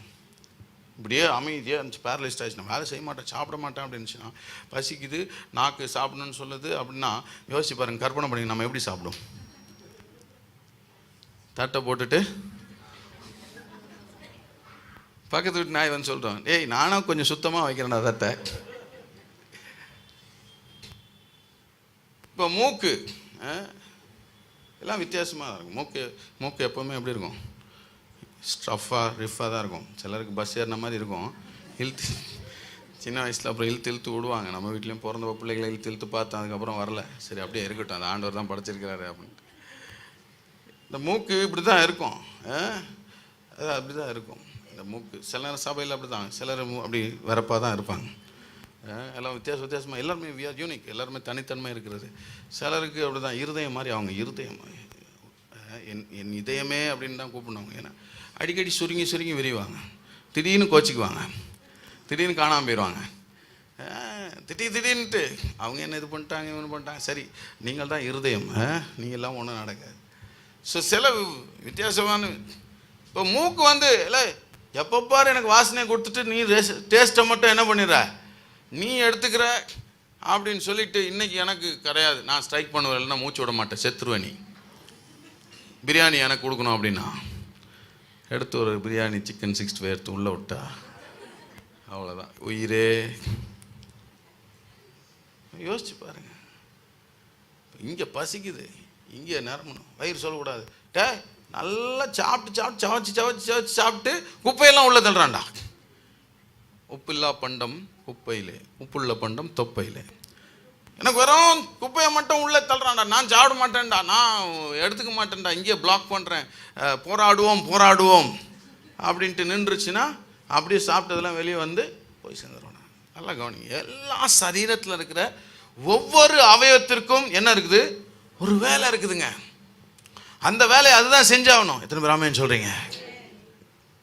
காலில் அடிபட்டுருச்சு அப்படின்னா, காலில் அடிபட்டுருச்சு, ரத்தம் கண்ணில் தண்ணி வரணும், அந்த வலி கண்ணில் தெரியணும். அது கண்ணு தான் என்ன செய்ய முடியும், தண்ணீர் விட முடியும்.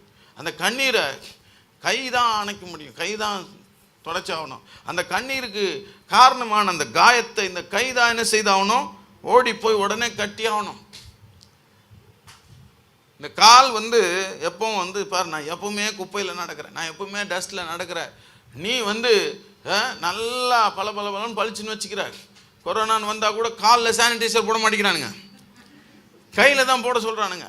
நானே எப்போவுமே தேஞ்சிக்கிட்டு இருக்கணுமா, நானே எப்போவுமே அழுக்கில் நடக்கணுமா, நீ கொஞ்சம் நட அப்படின்னா மனுஷர்கள் எல்லாம் ஆயிரும். ஆனால் அந்த காலுக்கு அடிபட்டுருச்சுன்னா இந்த கை தான் என்ன செஞ்சாகணும். நல்லா புரிஞ்சுக்குங்க, இந்த சரீரத்தில் ஒவ்வொன்றும் ஒரு வேலையை செய்கிறது. எந்த வேலையும் எதுக்கும் இளைத்தது அல்ல, சளைத்தது அல்ல, தாழ்ந்தது அல்ல. எல்லாமே ஒரே ஒரு கோல் தான், இந்த சரீரத்துக்கு ஒரு பாதுகாப்பை கொடுக்கலாம், ஒரு வளர்ச்சியை கொடுக்கலாம். ஏதாவது ஒன்று நடந்துச்சுன்னா அது மொத்த சரீரத்துக்கும் பெனிஃபிட்டு. எத்தனை பேர் ஆமென் சொல்கிறீங்க? எல்லாமே ஒரு சரீரத்துக்கு பலன் கொடுக்கக்கூடிய வேலைகளை தான் செய்து கொண்டிருக்கிறது என்பதை மறந்துக்கூடாது. அதனால தான் கிறிஸ்துவின் சரீரம்.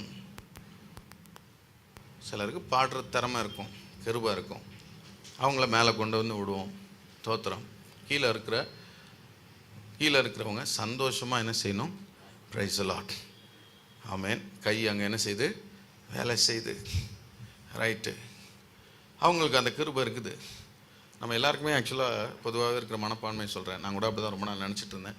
எல்லாருமே பாடுறதுனால நம்ம எல்லாருமே பாடுறோம், ஆனால் எல்லோரும் நம்ம நினச்சிட்டு நான் தான் சூப்பர் பாடகர் உலகத்தில் நினச்சிட்ருப்போம். நான் ரொம்ப நாள் தான் நினச்சிட்டேன், மொதல் போய் உருப்படியாக பாட வேண்டிய இடத்துல பாடினோன்னே தயவுசெய்துமே பாடான்ட்டாங்க. அதுக்கப்புறம் I had to pick it up. ரொம்ப கஷ்டப்பட்டு தான் அதெல்லாம் கொண்டு வந்தேன். இன்றைக்கும்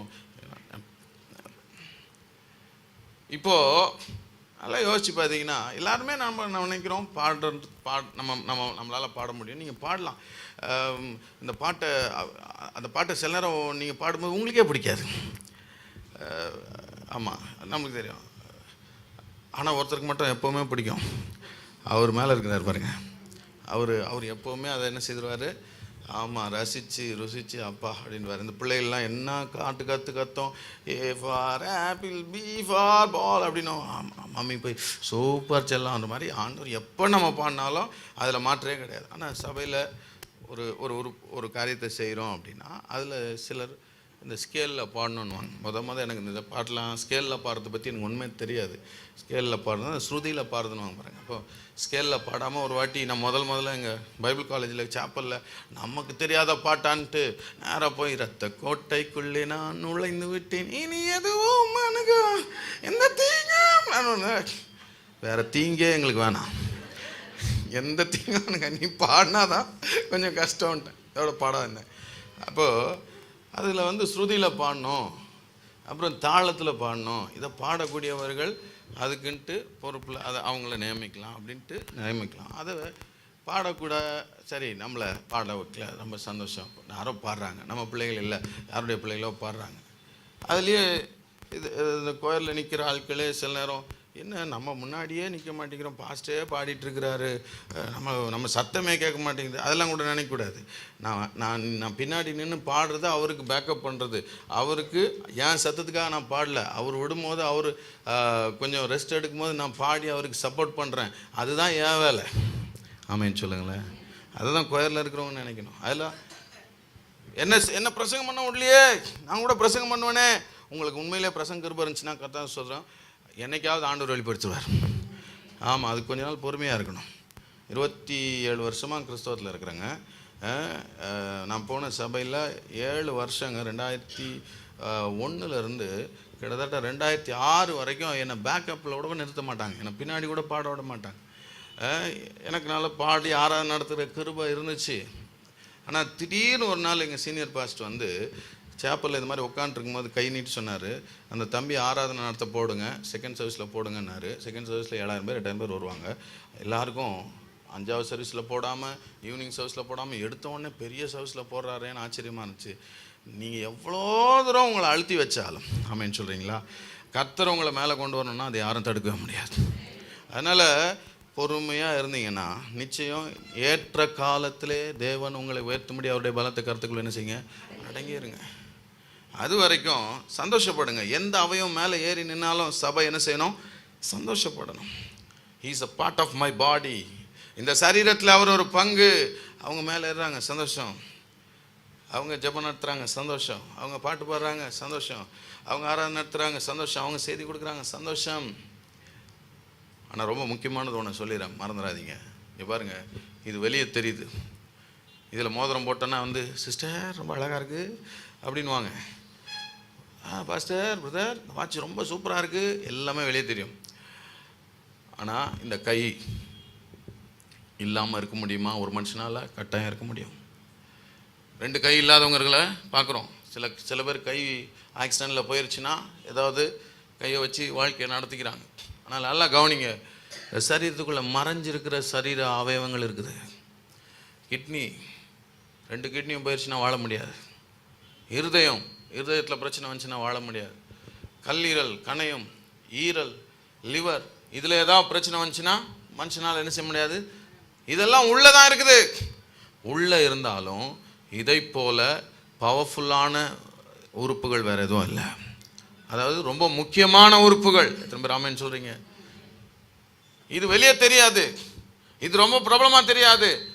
இது இல்லாமல் கூட சரீரத்தால் இயங்க முடியும்.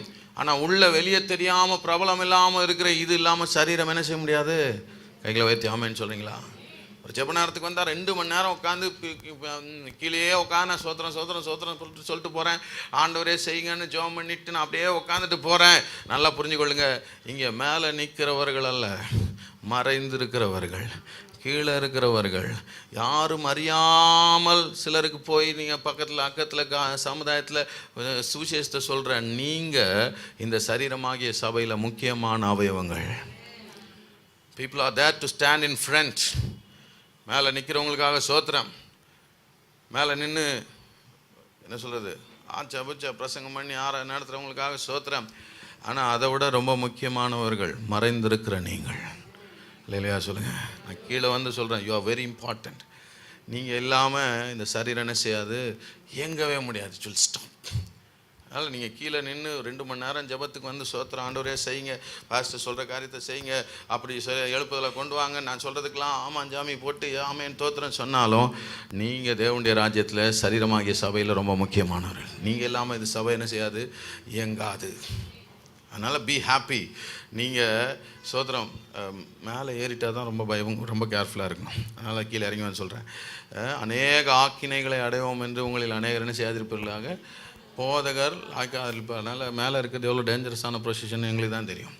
சில நேரம் பிரசங்கிக்க வேண்டியதை ஆணித்தரமாக பிரசங்கித்துட்டு வசனத்தின்படி பிரசங்கித்துட்டு வீட்டில் போய் சேரில் உட்காந்து பிறந்த தெரியும் வசனத்தை நல்லா பிரசங்கம் பண்ணப்பா நீ செஞ்சியா அப்படின்னு ஆவியானவர் கேட்கும்போது தான் இருதயம் உடையும். அதனால் ரொம்ப டேஞ்சரஸான இடம் அது. இல்லையா சொல்லுங்கள். அதனால் நீங்கள் மேலே ஏறாத வரைக்கும் சந்தோஷம். இப்படியே பரலோகம் போயிட்டாலும் அப்படியே போயிட்டாலும் எங்களுக்கு முன்னாடி இருப்பீங்களோனோ தெரியல. ஆனால் பி ஷுர் நீங்கள் இந்த சரீரமாகிய சரீரத்தில் ரொம்ப முக்கியமான ஆட்கள். நம்ம பாருங்கள் வரோம் எல்லாமே அப்படியே பர்ஃபெக்டாக இருக்குது. நம்ம வந்து சந்தோஷமாக வர்ஷிப் பண்ணிட்டு போகிறோம். ஆனால் இதுக்கு பின்னாடி ராத்திரி வந்து தம்பிமார்கள் எல்லாத்தையும் தொடச்சி பெருக்கி அதை பண்ணி க்ளீன் பண்ணி அவன் 3 மணி நேரம் டயரிங் ஒர்க் பண்ணி நமக்கு தெரியாத ஒன்றை செய்து அவர்கள் தான் ரொம்ப முக்கியமானவர்கள். ஆமாம். இந்த சபையினுடைய வாலண்டியர்ஸ்க்காக கத்திருக்கு. So they are very important people who are unseen. சில நேரம் உங்கள் பிள்ளைகளுக்கு அப்படிப்பட்ட வாய்ப்புகள் கிடச்சிதுன்னா அவனை அப்படியே பாஸ்ட் இப்படியே வச்சுருக்கிறாரு மேலே இடத்துல வருத்தப்படாதீங்க. அவன் தேவனுடைய ராஜ்யத்தில் ஒரு முக்கியமாக கனமான ஊழியத்தை செய்து கொண்டிருக்கிறான். You should be happy about it. அவனை ஏற்ற நேரத்தில் கர்த்தர் எங்கே கொண்டு வரணுமோ கொண்டு வருவார். அதான் சொன்னல முத எங்கள் பாஸ்ட் என்னை கூப்பிட்டு ரசிக்கப்பட்ட ஆரம்பத்தில், தம்பி உனக்கு ஒரு ஊழியம் வச்சுருக்கிறேன், என்ன பண்ணிடு ஞாயிற்றுக்கிழமை சீக்கிரம் வந்துடுறேன். எனக்கு ரொம்ப சந்தோஷம். ஆஹா நமக்கு ஊழியம் கொடுக்க போகிறாரு, சீக்கிரம் வந்துன்னு சொல்கிறாரு, மைக்கை கொடுத்து ஆரம்ப ஜெபம் பண்ண போகிறாருன்னு சொல்லிட்டு 1000 ஸ்தோத்திர பலிகளில் உட்காந்து 50 ஸ்தோத்திர பலிகளை மனப்பாடம் பண்ணிட்டு வந்தா மண்வெட்டியை கொடுத்தாரு. என் சபை ஒரு பெரிய வெட்ட வேலி, அது ஒரு பெரிய வனாந்திரம். அது ஞாயிற்றுக்கிழமை சபையார் சபைக்கு பக்கத்தில் இருக்கிறவங்களாம் இருக்காங்கள்ல, சத்தம் போடுறோம்ல நாங்களாம். இப்போல்லாம் பரவாயில்ல, க்ளோஸில் சத்தம் நல்ல பெரிய கொட்டு வச்சு டங்குன்னு ஆட்சி ஊராரெல்லாம் கிளப்பி விட்டுரும். அவன் கிளப்பில் அவன் ரொம்ப கோவத்தில் எங்கள் மேலே ரொம்ப பாசமாயிட்டாங்க. எப்படின்னா ஞாயிற்றுக்கிழமை கரெக்டாக சர்ச் வாசலில் உட்காந்து காலைல இருட்டு வெளிச்சம் வரதுக்கு முன்னாடி காலை கடமைகள்லாம் முடிச்சுட்டு போயிடுவாங்க, டெக்கரேட் பண்ணிட்டு போயிடுவாங்க. ஒரே என்ன சொல்கிறது, மரண வாசனையோடு தான் உள்ளே பிரவேசிக்கணும் நீங்கள். அந்த மாதிரி மோசமாக இருக்கும். அப்போ பாஸ்ட் என்ன பண்ணார், பரவாயில்ல அவங்கள ஒன்றும் பண்ண முடியாது, உன்கிட்ட மைக்கு கொடுக்கலங்க, கையில் ஒரு மண்வெடி தான் கொடுத்தாரு. எல்லாத்தையும் கொட்டி எடுத்துகிட்டு போய் என்ன செய்ய ஓரமாக போடுப்பா, சபைக்கு வரவங்க மெச்சிட போகிறாங்க அப்படின்ட்டு. முதல்ல நாங்கள் செஞ்ச ஊழியம் மனித கழிவுகளை அகற்றுகிற மண்வெட்டியைத்தான் பிடித்தோம். அப்புறம் தான் மைக்கு கைக்கு வந்துச்சு. ராமையன் சொல்ல அது மாதிரி சொன்னால் அதுக்கு அடுத்த வாரம் கூப்பிட்டார், தம்பி அடுத்த வாரம் வந்துரு, தெரிஞ்சு போச்சு. இந்த வாரம் இவர் மண்வெட்டி கொடுத்தாரு, அடுத்த கையில் பக்கெட் கொடுத்துட்டாரு. பக்கெட்டை கொடுத்துட்டு சனிக்கிழமையும் வர சொன்னார். சனிக்கிழமையும் வர சொல்லிட்டார். சந்தோஷமாக போனால் பக்கெட்டை கொடுத்துட்டாரு. இந்த பாரு தம்பி, இந்த கூட்டமாக மாடு போகுது பார்த்தியா? ஆமாம் போகுது. அது பின்னாடியே போய் சாணி போடுறதெல்லாம் அள்ளிட்டு வந்துடும். முதல் வாரம் மனுஷ சாணி, அடுத்த வாரம் மாட்டு சாணி. ஏன்னா அப்போல்லாம் இந்த இதெல்லாம் கிடையாது, இந்த படம்லாம் காட்டுற கடையெல்லாம் அந்த காலத்தில் சபையில் கிடையாது. கல் வெறும் மண் தர அதை முழுவுன்னா என்ன இருக்கணும்? ஆமாம் மாட்டு சாணி இருக்கணும். அப்போ எடுத்துகிட்டு வா தம்பி அப்படின்ட்டு பக்கெட்டாக போய் மாட்டு சாணி மொழி. அப்படி தான் சபையை அப்படி தான் நாங்கள் ஊழியத்தை ஆரம்பித்தோம். அமேன்னு சொல்லுங்கள். அதனால் அப்படி செய்கிறவர்களுக்கு ஏற்ற நேரத்தில் தேவன் கிருபையை தந்து உயர்த்துறாரு. பல்லாயிரக்கணக்கான மத்தியில் வாரம் நின்று ஆராதனை நடத்த வச்சுருக்கிறாரு. அதெல்லாம் வந்து பிரைஸ் காட். அதனால் ஒன்றும் எதுவுமே இந்த தேவனுடைய சரீரமாகிய சபையில் எதுவுமே தாழ்ந்த ஊழியம் கிடையாது, எதுவுமே தாழ்ந்த வேலை கிடையாது. ஆமென் சொல்கிறீங்களா? ஒருத்தர் செய்கிறதையும் மற்றவங்க எப்படி பார்க்குறாங்களோ எனக்கு தெரியாது, ஆனால் தேவன் அதை மேலானதாய் பார்க்கிறான். நீங்கள் செய்கிற ஒவ்வொரு சின்ன வேலைக்கும் ஒவ்வொரு சின்ன ஊழியத்துக்கும் பரலோக ராஜ்யம் எப்பொழுதுமே எழுந்து நின்று சல்யூட் அடிக்க தயாராக இருக்கிறார். So you are not a small, you are not a lower, you are not unimportant. Everybody is unique, everybody is important. எல்லாருமே தனித்தன்மை உள்ளவர்கள், எல்லாருமே முக்கியமானவர்கள். இங்கே ஒரு ஆள் மேலே ஏறி நின்றுட்டேன்னா பல வேலைகள் பின்னாடி நடந்துக்கிட்டு இருக்குது. இந்த செய்தி உலகம் ஃபுல்லாக இருந்து பார்த்துக்கிட்டு இருக்கிறாங்க, அக்ராஸ் த குளோப் எல்லாம் பார்த்துட்டு இருக்கிறாங்க. There are people who just sit at the back and they just keep doing what they do. சில நேரம் ரொட்டீனாக சில வேலைகள் செய்வது, நம்ம ரொட்டீனாக இப்படித்தானே இருக்கிறோம், ரொட்டீனாக இப்படி தானே யூஸ் பண்ணுறாங்க அப்படின்னு யோசிக்கவே கூடாது. நல்லா கவனிச்சு. சில ரொட்டீன்ஸ் லைஃபுக்கு தேவை, ஜீவனுக்கு தேவை.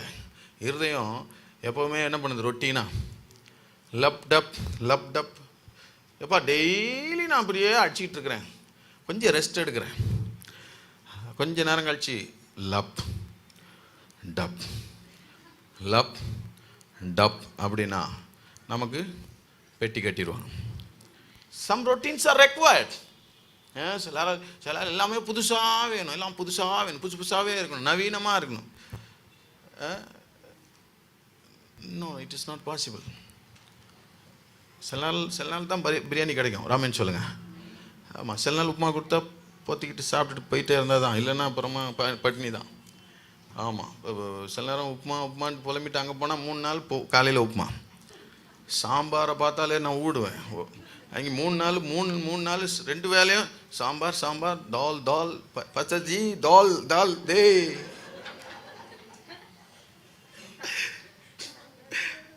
அப்படியே கண்ணுக்கு முன்னாடி வந்து கண்ணீராக நிற்கும். ஒரு சிக்கன் 65 பெருசாக வெட்டி எடுத்துட்டு வந்து வெங்காயத்தை வைக்கிறான். போடா வெங்காயம்னு திட்டலாம். எங்கள் தேசிய உணவு இதுதான் ஆவணிக்கிறான்.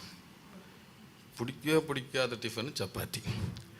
சப்புன்னு அரைகிற மாதிரி எடுத்துன்னு வந்து வைக்கிறான். டேய், நான் ஏதோ சாப்பிடணும்னு சாப்பிட்டுட்டு இருக்கிறேன்டா, நீ பாட்டு எடுத்துகிட்டு வந்து சாப்பிட்டு அதாவது பிடிக்காததை முன்னாடி எவ்வளோ நேரங்க கண்ணு முன்னாடி வச்சுக்கிட்டு ரொம்ப நேரம் வேதனை, அதனால் வேகமாக சாப்பிட்டு எலும்பி போயிடலான்னு பார்த்தா இவருக்கு ரொம்ப பிடிச்சிச்சு போலகுன்னு எடுத்துன்னு வந்து தட்டில் வச்சுருக்கேன். அதனால் வீட்டில் கொடுக்கும்போது பயபக்தியாக ஏதோ கொடுக்குறாங்களேன்னு வாங்கிக்கிறத விட்டுட்டு புதுசாக வேணும்னு கேட்டேன்னா மொத்தமாக எடுத்துகிட்டு போய் 3 நாள் வச்சு நறுக்குன்னு ஆண்டவர் கொட்டி ஒழுங்கா வந்தோம். தமிழ்நாடு பார்டரில் காலை வச்ச உடனே ஒசூரில் சன் எம்பையர் கேட்டோம். ஒருத்தன் எங்கடா நல்ல நாக்கு சுவையா, சன் எம்பையர்னு ஒன்று சொன்னான். இறங்கணும், பார்த்தேன், எல்லாம் இருந்துச்சு. எல்லாம் எடுத்துகிட்டு வாப்பேன், எல்லாம். ஆமாம், ஊர்வனை பரப்பனை நடப்பனை வெயிடா, அப்பா தால் எல்லாம் முடிஞ்சுது, தமிழ்நாடு எல்லைக்கு வந்துட்டோம் அப்படின்ட்டு எல்லாத்துலேயும் ஒன்று சாப்பிட்டாங்க வெறியில். பரவாயில்ல, அப்படியும் கிடைக்கும். Sometimes you don't expect all the time. Pastor இன்னைக்கு வல்லமையாக பிரசங்கம் பண்ணல, இன்னைக்கு என்னவோ வந்தார் சபையை பற்றி வந்துட்டு போயிட்டாரு. ஹலோ, எப்போவுமே ரொட்டீனே எதிர்பார்க்கறது, புதுசாக எதிர்பார்க்கறது, ரொட்டீன் வேணாம் அப்படின்னு சொல்கிறது. சில விஷயங்கள் ரொட்டீனாக நடந்தால் தான் ராமேன்னு சொல்லுங்க. சில நேரம் நல்ல பரிசுத்த ஆவியின் அபிஷேகம் நிறைஞ்சு வல்லமையாக அப்படியே பரபரன்னு இருக்கும், பயங்கர ஃபயராக இருக்கும். சில நேரம் மெதுவாக ஆண்டவர் அவர் வந்து சில நேரம் நம்மளை வந்து போட்டு அசிச்சு விட்டு நம்மளை தூள் பண்ணிட்டு போயிடுவார். சில நேரம் அவர் வந்து அமைதியாக உட்காந்து அந்த வர்ஷிப் அப்படியே என்ஜாய் பண்ணிட்டு போயிடுவார். ராமேன்னு சொல்லுங்கள். இது ரெண்டுத்தையுமே விரும்புகிற ஒரு குரூப் இருக்கும், பரபரப்பாக இருக்கிற ஒரு குரூப் இருக்கும். அன்றைக்கி மெதுவாக நட்டிட்டோம்னா என்னாச்சுன்னு தெரியல, பாஸ்டர் ராத்திரிலாம் தூங்கிட்டு வந்தார் பழகுது, அபிஷேகமே இல்லை, உதவ வாங்குவேன். அது இங்கே நிற்கிறவனை பொறுத்து இல்லை, அவர் அதை ரிசீவ் பண்ணுறவரை பொறுத்து. ஆமேன்னு சொல்கிறீங்களா? அவர் வந்து திடீர்னு அசைவாடுவார், அவருக்கு தெரியாது. அப்புறம் திடீர்னு அசைவு பயங்கர ஃபயராக இருக்கும். அப்புறம் நீங்கள் கண்ணு திறந்து பார்த்தீங்கன்னா நான் இருக்க மாட்டேன், கீழே இருப்பேன். சில நேரம் அவர் அமைதியாக உட்காந்து மெதுவாக அப்படி நல்லா அந்த வர்ஷிப் ரிசீவ் பண்ணிப்பார். It's about him, it's not about the person who stands here. ஆமேன்னு சொல்லுங்கள்.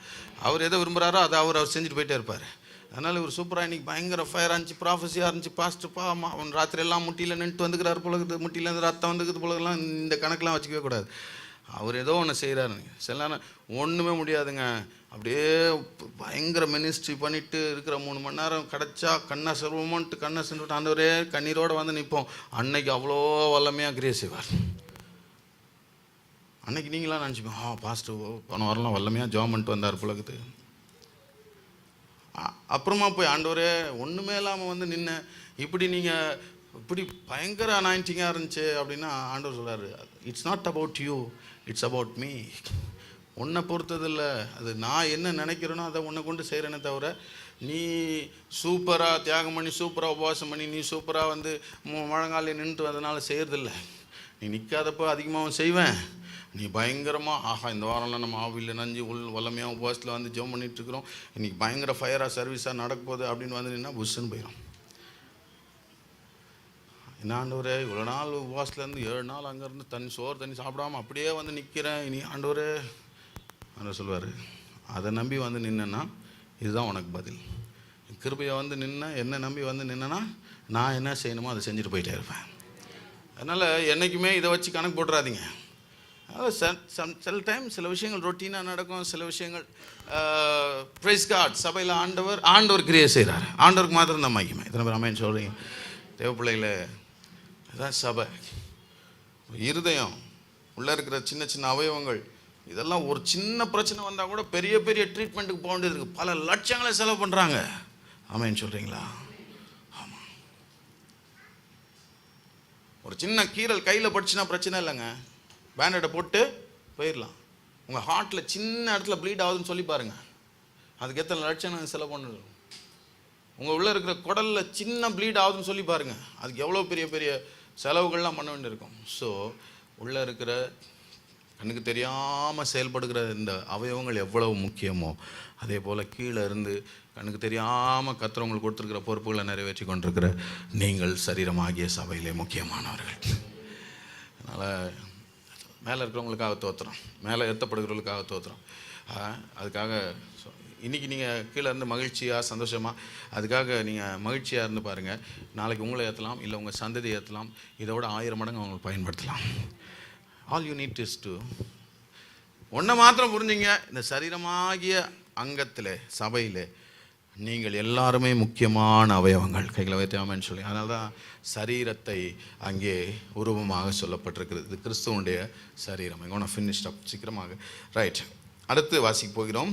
3வது 2 கொரிந்தியர் 11ஆம் அதிகாரம். 2 கொரிந்தியர் 2 Corinthians chapter 11 1ஆம் வசனத்திலிருந்து 4ஆம் வசனம் வாசிங்க.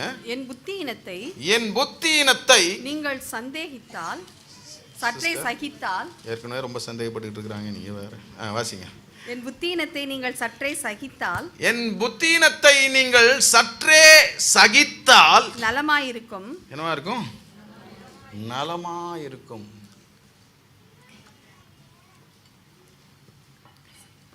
சில நேரம் நாங்கள் பேசுறது, போதர்களாகிய நாங்கள் உங்களுக்கு சொல்றது எப்படி இருக்கும் அப்படின்னா, எப்படி இருக்கும்? சில நேரம் புத்தீனமாக தான் இருக்கும். புரியாமல் பேசுகிறாருப்பா. See, I am not a big businessman, but I am a man of God. சில சூழ்நிலைகளில் சில பிஸ்னஸில் சில விஷயங்களை செய்யாதீங்கன்னு வசனத்து நிமித்தமாக சொல்லுவேன். ஆனால் சிலர் எப்படி எடுத்துப்பாங்கன்னா, ஐயோ இந்த இடத்துல இந்த பிஸ்னஸை பண்ணாதான், இந்த பிஸ்னஸில் இதை பண்ணாதான் நமக்கு பிஸ்னஸ், இது பாஸ்டருக்கு தெரிய மாட்டேங்குதே. ஒரு டீ கடை வச்சா முதல்ல டீ கடை தான் வைப்போம், உதாரணத்துக்கு சொல்கிறேன். அடுத்து 4-5 பேர் வந்து, சார் தம் இல்லையா அப்படின்வான். தம் இல்லைன்னா இவருக்கு தம் ஏறிடும். ஆஹா, ஓகே, இதுதான் நல்லா ஓடும் போல இருக்குது. இல்லை பிரதர், நீங்கள் அதை செய்யக்கூடாது பாஸ்டர், இப்படி அதுதான் ஓடுது. அதை போய் சிலர் அதுக்காக சோத்திரம் அப்படியே கடைபிடிப்பாங்க. சிலர் வந்து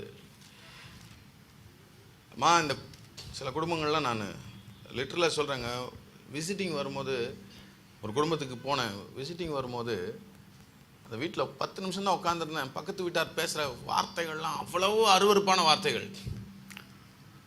வளர்கிற பிள்ளைகள் இருக்குது. உடனே சொன்னேன், என்ன பண்ணுவீங்களோ எது பண்ணுவீங்களோ தெரியாது, உடனே வீட்டை என்ன செய்யுங்க மாற்று. பாஸ்டர் மாத சம்பளமே சாப்பாட்டுக்கு இல்லை, கர்த்தரை நம்பி ஒரு நல்ல ஏரியாவுக்கு போ, உன் பிள்ளைகள் நல்லாயிருக்கும், கர்த்தர் நடத்துவார். இன்னை வரைக்கும் ஏரியா மாற்றி வீடு மாற்றி நல்லா இருக்கிறாங்க. ஸ்லம்மில் ஒரு குடிசையில் உட்காந்துருந்தாங்க, இன்றைக்கி டபுள் பெட்ரூம் வீட்டில் ஆண்டவருக்கு கொடுத்து நல்லா வச்சுருக்கிறாரு. பிள்ளைகள் நல்லா வளருது, நல்ல சூழ்நிலை. சிலருக்கு நான் சொல்லிகிட்டே இருந்தேன், அதெல்லாம் பாஸ்டர் உங்களுக்கு தெரியாது, நானே சாதாரண வேலையில் தான் இருக்கிறேன், எனக்கு தயவுசெய்து நீங்கள் எப்படிலாம் சொல்லாதீங்க, எங்கள் கஷ்டம் உங்களுக்குன்னா தெரியும் அப்படின்ற மாதிரி சொன்னாங்க. ஆனால் ரொம்ப கஷ்டங்க. சமீபத்தில் கேள்விப்பட்ட விஷயங்கள்லாம் மனசை ரொம்ப உடச்சிருச்சு. இப்போ சில விஷயங்கள் வந்து உங்களுக்கு புத்தீனமாக தெரியும், ஆனால் பல வருஷங்கள் கழிச்சு தான் தெரியும், வை பாஸ்டர் செட் லைக் திஸ். அதான் கொரிந்தியர்ட்ட சொல்றாரு, எங்கள் புத்தீனத்தை நீங்கள் கொஞ்சம் என்ன செய்யுங்க, சற்றே. என்னடா எப்போ பாரு ஜபம் ஜபம், ஜபத்துக்கு வா ஜபத்துக்கு வா ஜபத்துக்கு வா. பிஸ்னஸ் எவன் பார்ப்பான், வேலை எவன் பார்ப்பான், இவர் சொல்லிக்கிட்டே இருப்பார். புத்தீனமாக தாங்க தெரியும், புத்தீனமாக தான் தெரியும். ஆனால் இன்றைக்கி இல்லாமல் என்றைக்காவது ஒரு நாள் கட்டாயம் அதனுடைய வேல்யூ நீங்கள் உணர்வீங்க. ஸோ புத்தீனமாக நாங்கள் உங்களை நடத்துறது போல் தெரிஞ்சதுன்னா சொல்கிற, சற்றே என்ன செய்யுங்க, சகித்தால் நலமாக இருக்கும். வாசிங்க. சில இடத்துல என்னவா செய்திருக்கீங்கன்னா, சகித்தும் இருக்கிறீர்களே. ஏன்பா நான் புத்தீனமாக சொல்கிறது போல் இருக்குது, ஏன்பா நான் சில விஷயங்களை அழுத்தமாக சொல்லும்போது அதெல்லாம் இந்த காலத்துக்கு ஒத்து வராது, இவர் என்ன இப்படி பேசிட்டு இருக்கிறாரே அப்படின்னு புத்தீனமாக நினைக்கிறீங்க, சகித்திருக்கிறீங்க. சரி பரவாயில்ல, சற்றே சகித்துக் கொள்ளுங்க. ஏன்? நான் 2ஆம் வசனம் கவனிங்க. நான் உங்களை கற்புள்ள கன்னிகையாக கிறிஸ்து என்னும் ஒரே புருஷனுக்கு ஒப்பு கொடுக்க நியமித்திருக்கிறேன். கைகளை உயர்த்தி அல்லேலூயா சொல்லுங்க. 3வது, சபை கிறிஸ்துவுக்காக நியமிக்கப்பட்டிருக்கிற கன்னிகை, வரப்போகிற மணவாளனுக்காக நியமிக்கப்பட்டிருக்கிற மணவாட்டி. அல்லேலூயா சொல்றீங்களா? இந்த உருவகத்தை பயன்படுத்துறத கவனிங்க. நீங்கள் இப்பொழுது ஒரே புருஷனுக்கு நியமிக்கப்பட்டிருக்கிற கன்னிகைகள். ஆமென் சொல்றீங்களா? இன்னைக்கு இந்த என்கேஜ்மெண்ட் எல்லாம் பார்த்தா சிரிப்பாக வருது, வேதனையாகவும் இருக்குது. ஆவடியில் என்னை கூப்பிட்டுருந்தாங்க, கல்யாணத்துக்கு வந்துடுறேன் அப்படின்னு. அங்கே உள்ள பாஸ்டர்ஸ் எல்லாம் செய்தி கொடுத்துருவாங்க அப்படின்னாங்க. சரி நான் ரிலாக்ஸாக ரிசப்ஷனுக்கு போகலான்னு 1 மாதத்துக்கு முன்னாடியே சொல்லியிருந்தாங்க, என்கேஜ்மெண்ட்டில் நீங்கள் தான் செய்தி கொடுக்கணும். அப்போ எனக்கு என்கேஜ்மெண்ட் பற்றி தகவலே வரல. அப்போது நான் நினச்சிட்டேன், சரி நம்ம இல்லாமல் சிம்பிளாக முடிச்சிட்டாங்க போல இருக்குது அப்படின்னு. இப்போ கல்யாணத்துக்கு நம்ம பொறுமையாக போய்க்கலான்னு சொல்லிட்டு நானும் பிரதர் கிருபாவும் ஆழ்வார்பேட்டையில் இருக்கிற இதில் ஒரு கம்ப்யூட்டர் வாங்கிறதுக்கு போயிருக்கிறோம். 3:30 மணி இருக்கும். அந்த கல்யாண வீட்டார் பதப்பா ஃபோன் அடிச்சு, எங்கே இருக்கிறீங்க, உங்களை தான் தேடுறோம், உங்களுக்கு தானே செய்தின்னு சொல்லியிருந்தோம். என்ன செய்தி சொன்னீங்க? கல்யாணத்துக்கு எனக்கு செய்தி சொல்லலையே. இல்லை நிச்சயதார்த்தத்துக்கு. சரி அது முடிஞ்சுதான் எவ்வளோ நாள் ஆயிருக்குமே. அவ்வளோ இல்லை 5 மணிக்கு கல்யாணம், 4 மணிக்கு நிச்சயதார்த்தம். இது எதுக்கு? அதுக்கு பேர் நிச்சயதார்த்தமா? சிலர் காலையில் கல்யாணத்தை வச்சு ராத்திரி என்ன செய்கிறாங்க? நிச்சயதார்த்தம். ஏன்? நல்லா புரிந்துக்கணும். நிச்சயம் என்பது என்ன தெரியுமா? 2த்துக்கும் நடுவில் ஒரு குறிப்பிட்ட இடைவெளி, ஒரு 3 மாத கால அளவாக இருக்கணும் மினிமம். மிஞ்சி போனால் சில சூழ்நிலை மட்டும் 4 மாதம் 5 மாதம் அதுக்கு மேலே. ஏன்னா இந்த காலகட்டத்தில் தான் நிறைய கான்வர்சேஷன்ஸ் நடக்கும் 2 வீட்டாருக்கு நடுவில். நிறைய விஷயங்களை குறித்து பிளான் பண்ண வேண்டியது இருக்கும். அப்போ தெரிஞ்சிடும் இவங்க யார், அவங்களுடைய மனப்பான்மை எப்படிப்பட்டது, அந்த பெண் அவளுடைய மனப்பான்மை எப்படி இருக்கும், அந்த மாப்பிள்ளைய மனப்பான்மை எப்படி இருக்கும், நம்ம குடும்பத்துக்கு செட் ஆகாது, இந்த விஷயங்கள்லாம் வச்சு தீர்மானித்து ஒரு வேலை தேவைப்பட்டா it is okay to break it up, பரவாயில்ல அப்படின்னு சொல்லி என்ன செய்துக்கலாம்? பிஃபோர் த வெட்டிங், கல்யாணத்துக்கு முன்னாடி யோசித்து தீர்மானம் எடுத்து என்ன செய்துக்கலாம்? நிறைய வருவாங்க, சந்தோஷமாக சொல்வேன், பாருங்கள் நீங்கள் தொடர்ந்து வாட்ச் பண்ணிட்டீங்க, உங்களுக்கு செட் ஆகலை, சில கோர் விஷயங்களில் அவங்களுடைய ஸ்டாண்டர்ட் சரியில்லைன்னு உணர்றீங்க, ரைட்டு அப்படின்னா ஓகே. ஆனால் கல்யாணத்துக்கு அப்புறம் ஒரு காலம் அதை என்ன செய்யக்கூடாது? நினைக்கக்கூடாது. ஸோ இந்த பீரியட் ஆஃப் டைம் இதுக்குள்ளேயே விஷயங்களை முடிச்சு என்ன பண்ணிருங்க. ஆமாம், சில என்கேஜ்மெண்ட்லாம் நடந்துருச்சு, சரி நல்லது. நடந்ததுக்கப்புறம் தான் நம்மளால் உட்காரோம். ஃபேஸ்புக்னு ஒரு விஷயமே ஞாபகம் வருது. நோண்டி எடுத்து பார்த்து ஃபேஸ்புக் கண்டுபிடிச்ச காலத்தில் அந்த பொண்ணு ஃபோட்டோ போட்டு தூக்கிட்டாங்க. ஐயோ சரி பரவாயில்ல விடு, நத்திங். அதுக்கு தான் அந்த டைம். இந்த காலகட்டத்துக்குள்ளே இது இங்கெல்லாம் பரவாயில்லைங்க. இஸ்ரவேலில் 1 வருஷம், எத்தனை வருஷம்? கல்யாணத்துக்கும் என்கேஜ்மெண்ட்டுக்கும் நடுவில் 1 வருஷம். அந்த காலகட்டத்துக்குள்ளே அவர் 10 வெள்ளிக்காசை கொடுத்துட்டு போவார். அந்த வெள்ளிக்காசில் ஒரு வெள்ளிக்காசு கூட என்ன செய்யக்கூடாது? குறையாமல் பாதுகாத்து எடுத்து வைக்க. நிறைய விஷயங்கள் இருக்குது அந்த 1 இயரில் அவர் செய்ய வேண்டிய விஷயங்கள். அவள் அவ்வளோ சீரியஸாக இருக்கிறாளா, அவ்வளோ காரியத்தில் பொறுப்பாக இருக்கிறாள், இதெல்லாம் கவனிக்கிற விஷயம். இதெல்லாம் அந்த டைமுக்கு இல்லைன்னா கல்யாணத்தை என்ன செய்வாங்க? வேணான்றுவாங்க. ரொம்ப அதனால தான் ஒரு ஸ்திரீ 10 வெள்ளிக்காசு உடையவளாக இருந்து 1 வெள்ளிக்காசு காணாமல் போயிடுச்சுன்னா அவளுக்கு எவ்வளோ பதட்டம் இருக்கும் அப்படின்ற ஓமை ஆண்டவர் சொல்கிறாரு. அப்போது சில விஷயங்கள்லாம் அப்சர்வ் பண்ணுற டைம் அது. அதே போல தான் சொல்கிறாரு, கிறிஸ்துவனுடைய மனவாட்டி, கிறிஸ்து என்னும் புருஷனுக்கு நியமிக்கப்பட்ட கன்னிகை. அப்போது இது ரொம்ப முக்கியமான டைம். இந்த டைமில் அவருடைய மனவாட்டியாகவும் போகலாம், அவரால் நியமிக்கப்பட்டு நிராகரிக்கப்பட்டவர்களாமல் என்ன செய்தலாமா? போயிடலாம். ஒரு நிமிஷம். This is the time where you may be rejected. ஆண்டவருடைய காரியத்தில் கவனம் இல்லாமல் போய் நியமிக்கப்பட்டவர்கள் வருகையின் போது உங்களை அறியேன் என்று சொல்லி ஆண்டவர் நிராகரிக்கப்படுகிற ஒரு விஷயமும் நடக்கும்ன்றதுக்காகத்தான் இந்த சபை கிறிஸ்துவனுடைய ஆட்டுக்குட்டியானவருடைய கல்யாணத்துக்கு நியமிக்கப்பட்ட மனவாட்டி. எப்போ வேணா அந்த ஸ்தானத்தை என்ன செய்திடலாமா? நம்ம இழந்து போயிடணும். நல்லா புரிஞ்சுங்க, நியமிக்கப்பட்டிருக்கிறோம், அவ்வளோதான். கல்யாணம் நடந்துடல. ஆட்டுக்குட்டியானவருடைய கல்யாணம் வாசிங்க, வெளிப்படுத்தின விசேஷம் 12ஆம் அதிகாரம். ஆட்டுக்குட்டியானுடைய கல்யாணம் வரும்போது என்ன நடக்குமா? 12:7-9. வானத்திலே யுத்தம் உண்டாயிற்று. ஒரு நிமிஷம். 19 சாரி, வெளிப்படுத்தல் 19:7-9. நாம் சந்தோஷப்பட்டு களி கூர்ந்து அவருக்கு துதி செலுத்த கடவோம். ஆட்டுக்குட்டியானவருடைய கல்யாணம் வந்தது. அவருடைய மனைவி தன்னை ஆயத்தம் பண்ணினாள் என்று சொல்ல கேட்டேன். தன்னை என்ன செய்தால்? ஆயத்தம் பண்ணினாள். ஆயத்தம் பண்ணினாள். சத்தமா சொல்லுங்க, ஆயத்தம் பண்ணினாள். இப்ப நடந்துகிட்டு இருக்குது என்னது பேரு? சத்தமா சொல்லுங்க, இதுக்கு பேர் என்னது? ஆமா, உலகத்தோட போராடி நம்மளை என்ன செய்து கொண்டுட்டு இருக்கிறோம்? ஆயத்தம் பண்ணி கொண்டிருக்கிறோம். பாவத்தோட போராடி மேற்கொண்டு ஜெயித்து கொஞ்சம் கொஞ்சமா நம்மளை ஆயத்தம் பண்ணிட்டு இருக்கிறோம்.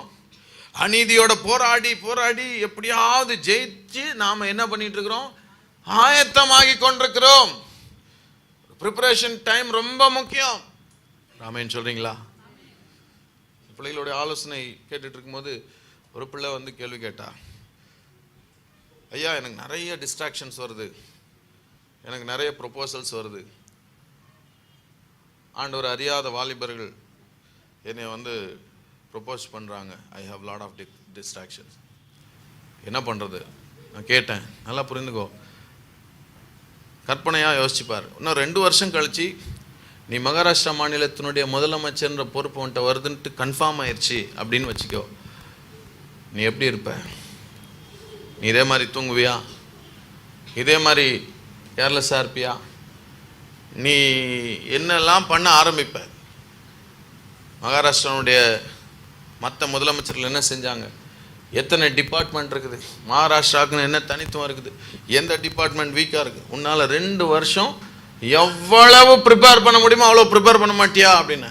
ஆமாம், கட்டாயம் செய்வேன். அதே மாதிரி தான் உனக்குன்னு கர்த்தர் ஒரு விஷன் வச்சிருக்கிறாரு, ஒரு தரிசனம் வச்சிருக்கிறாரு. நீ ஒரு நாள் இல்லாமல் ஒரு நாள் அவருடைய மனவாட்டியாய் அவருடைய பக்கத்தில் இருக்க அழைக்கப்பட்டவள். அப்போ அவ்வளோ பெரிய தகுதி, அவ்வளோ பெரிய பாக்கியம் உனக்கு வரப்போகுதுன்னு அறிஞ்சிருந்துச்சுன்னா நீ உன்னை ஆயத்தம் பண்ணுவாய் அல்லவா? அதுதான் இந்த ஆயத்தம். அது நமக்கு ரொம்ப பெருசாக தெரிய மாட்டேங்குது, அதை பற்றி நம்ம ரொம்ப யோசிக்க மாட்டேங்கிறோம். ஆனால் ரொம்ப முக்கியமான ஒன்று மறந்துக்கூடாது. ஏன் முக்கியமான ஒன்று? நான் ரட்சிக்கப்பட்டேன், நான் எப்படியாவது பரலோகத்துக்கு போயிடுவேன், நான் அவருடைய மனவாட்டி ஸ்தானத்தில் உட்காந்துருவேன் நினச்சிடாதீங்க. நல்லா புரிந்து கொள்ளுங்க. மனவாட்டிக்கு என்ன கொடுக்கப்படுகிறது? வாசிங்க. சுத்தமும் பிரகாசமுமான மெல்லிய வஸ்திரம் தரித்துக் கொள்ளும்படி அவளுக்கு அழிக்கப்பட்டது. அவளுக்கு என்ன செய்தது? அழிக்கப்பட்டது. நல்லா கவனிங்க. சுத்தம், பிரகாசம், வாழ்க்கையில, பேச்சில, எண்ணத்துல, சொல்லல, சிந்தையில சுத்தமும் இருட்டாகிய பாவமும் இல்லாம பிரகாசமா இருக்கிற அந்த பெரிய வஸ்திரம் கொடுக்கப்பட்டிருக்கிறது. ரட்சிப்பின் வஸ்திரம். ராமேன் சொல்லுங்க. அதை கரைப்படுத்தக்கூடாது. அதை என்ன செய்யக்கூடாது? இஸ்ரவேலில் வர்ற நியமிக்கப்பட்ட பெண்ணிடத்துல அவர் வந்து ஒரு வஸ்திரத்தை கொடுத்துட்டு போவார் மாப்பிள்ள. அது வரும்போது எப்படி இருக்கணும்? கரைப்படாததாக இருக்கணும். அந்த அந்த கல்யாண டைமில் மாப்பிள்ள அதை பார்ப்பார். ஸோ நிறைய விஷயங்கள் இருக்குது. இப்போ அந்த வஸ்திரம் உனக்கு கொடுக்கப்பட்டிருக்கிறது. அந்த மெல்லிய வஸ்திரம் பரிசுத்தவான்களுடைய நீதிகளே. அந்த மெல்லிய வஸ்திரம் என்னது? பரிசுத்தவான்களுடைய நீதிகளே. நீதியா நடக்கணும்.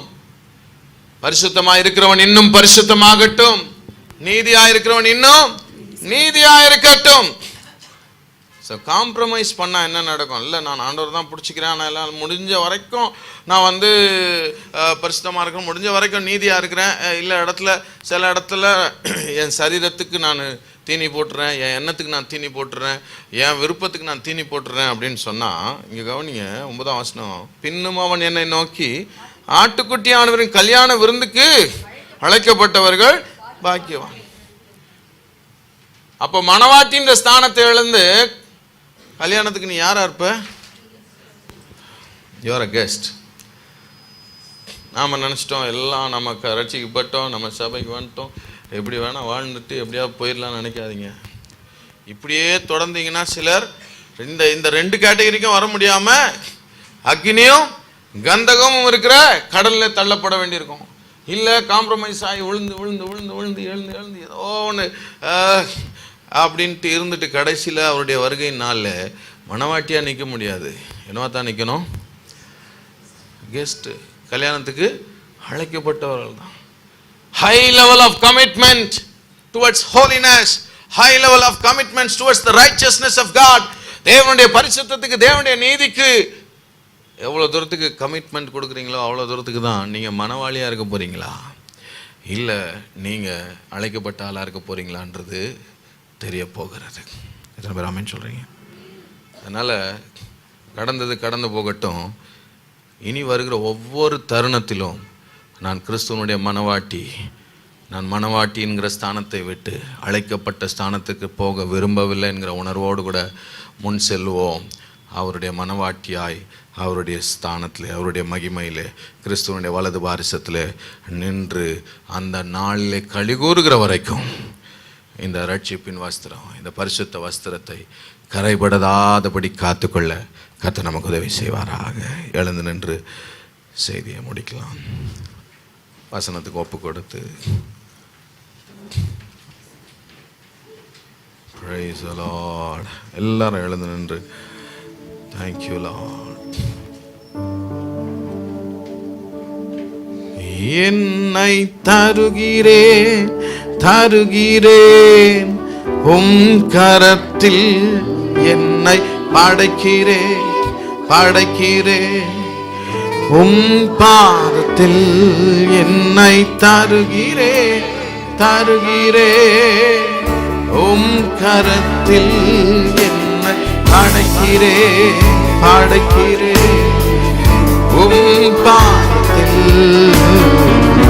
ஒரு வாக்குமே என்னை உருவாக்குமே, ஒரு வாக்குமே என்னை உருவாக்குமே. உயர்வானே உம் கையில் களிமண்ணா உடைத்து உருவாக்கு. உயர்வானே உம் கையில் களிமண்ணா உடைத்து உருவாக்கு. கை உயர்த்தி என் சித்தமல்ல உம் சித்தம் நானா தருகிறேன் நம் கையிலே. சித்தமல்ல உம் சித்தம் நானா தருகிறேன் நம் கையிலே. என்னை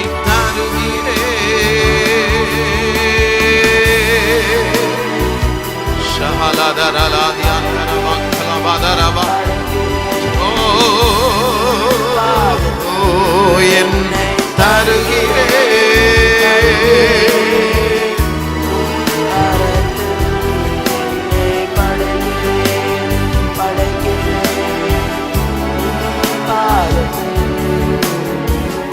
ஒரு வாக்குமே,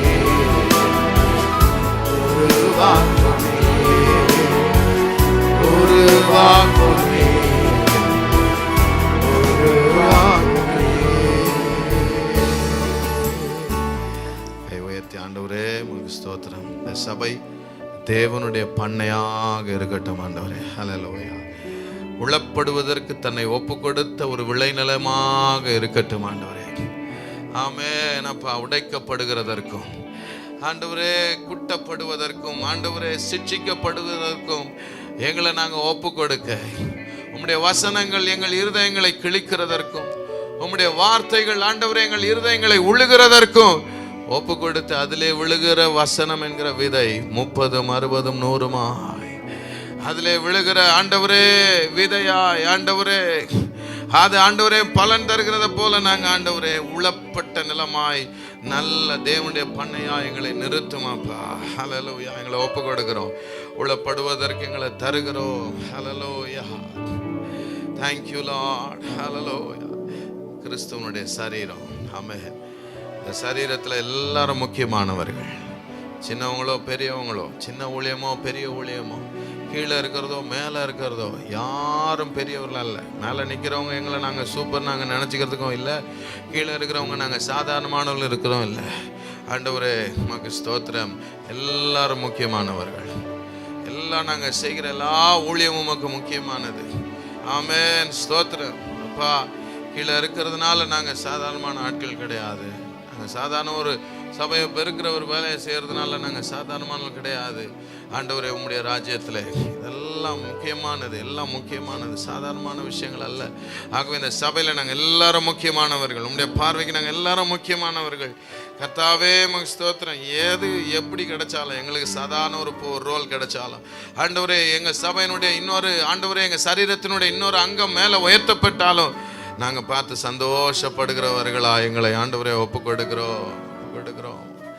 ஆமென். அப்பா, கிறிஸ்துவனுடைய மனவாட்டி எல்லாரும் ஜெபமான ஆண்டவரே, இந்த மனவாட்டின்ற ஸ்தானத்தை நாங்கள் இழந்துடக்கூடாது ராஜா. எப்படியாக எங்களை கரைதிரை அற்றவர்களாய் இன்னும் பரிசுத்தத்துக்கும் இன்னும் நீதிக்கும் கவனமுள்ளவர்களாக எங்களை ஒப்பு கொடுத்து ஆண்டவரே ஸ்தோத்திரம். இன்னும் நான் இவ்வளோ பரிசுத்தமாக இருக்க முடியும்னு எங்களை நாங்கள் ஆராய்ந்து பார்த்து ஆண்டவரே மக ஸ்தோத்திரம். அழைக்கப்பட்டவர்களாய் ஆண்டவரே, ஆமென் ஆண்டவரே, ஆமென். ஒரு காம்ப்ரமைஸ்டான ஒரு ஸ்டேட்டில் வந்து நாங்கள் நிற்க விரும்பவில்லை. உம்மோடு கூட மனவாட்டி என்கிற ஆண்டவரே அந்த பெரிய பாக்கியத்தை அடைய விரும்புகிறோம் ஆண்டவரே. அதற்கான strong commitment for the holiness, strong commitment for the righteousness, பரிசுத்தத்துக்கும் நீதிக்கும் அடுத்த அந்த கமிட்மெண்ட்ல தொடர்ந்து நாங்கள் வளர உதவி செய்யும். சபையார் எப்படி ஆசீர்வதியும். எங்கள் ஜெபங்களை கேட்கிறதற்காக ஸ்தோத்திரம். இயேசுவின் நாமத்தில் பிதாவே, ஆமென், ஆமென், ஆமென். ஸ்தோத்திரம். இந்த பாடலை பாடும் பொழுது கர்த்தருக்கென்று VBS செகண்ட் ஆஃபரிங் நம்ம படைப்போம். ஆண்டவர் நம்மை ஆசீர்வதிப்பாராங்க. ஸ்பெஷல் ஆஃபரிங் எடுத்துக்கொள்ளுங்க. அல்லேலூயா, துதி மகிமை என்றும் இயேசுவுக்கு செலுத்திடுவோம். அல்லேலூயா, துதி மகிமை என்றும் இயேசுவுக்கு செலுத்திடுவோம்.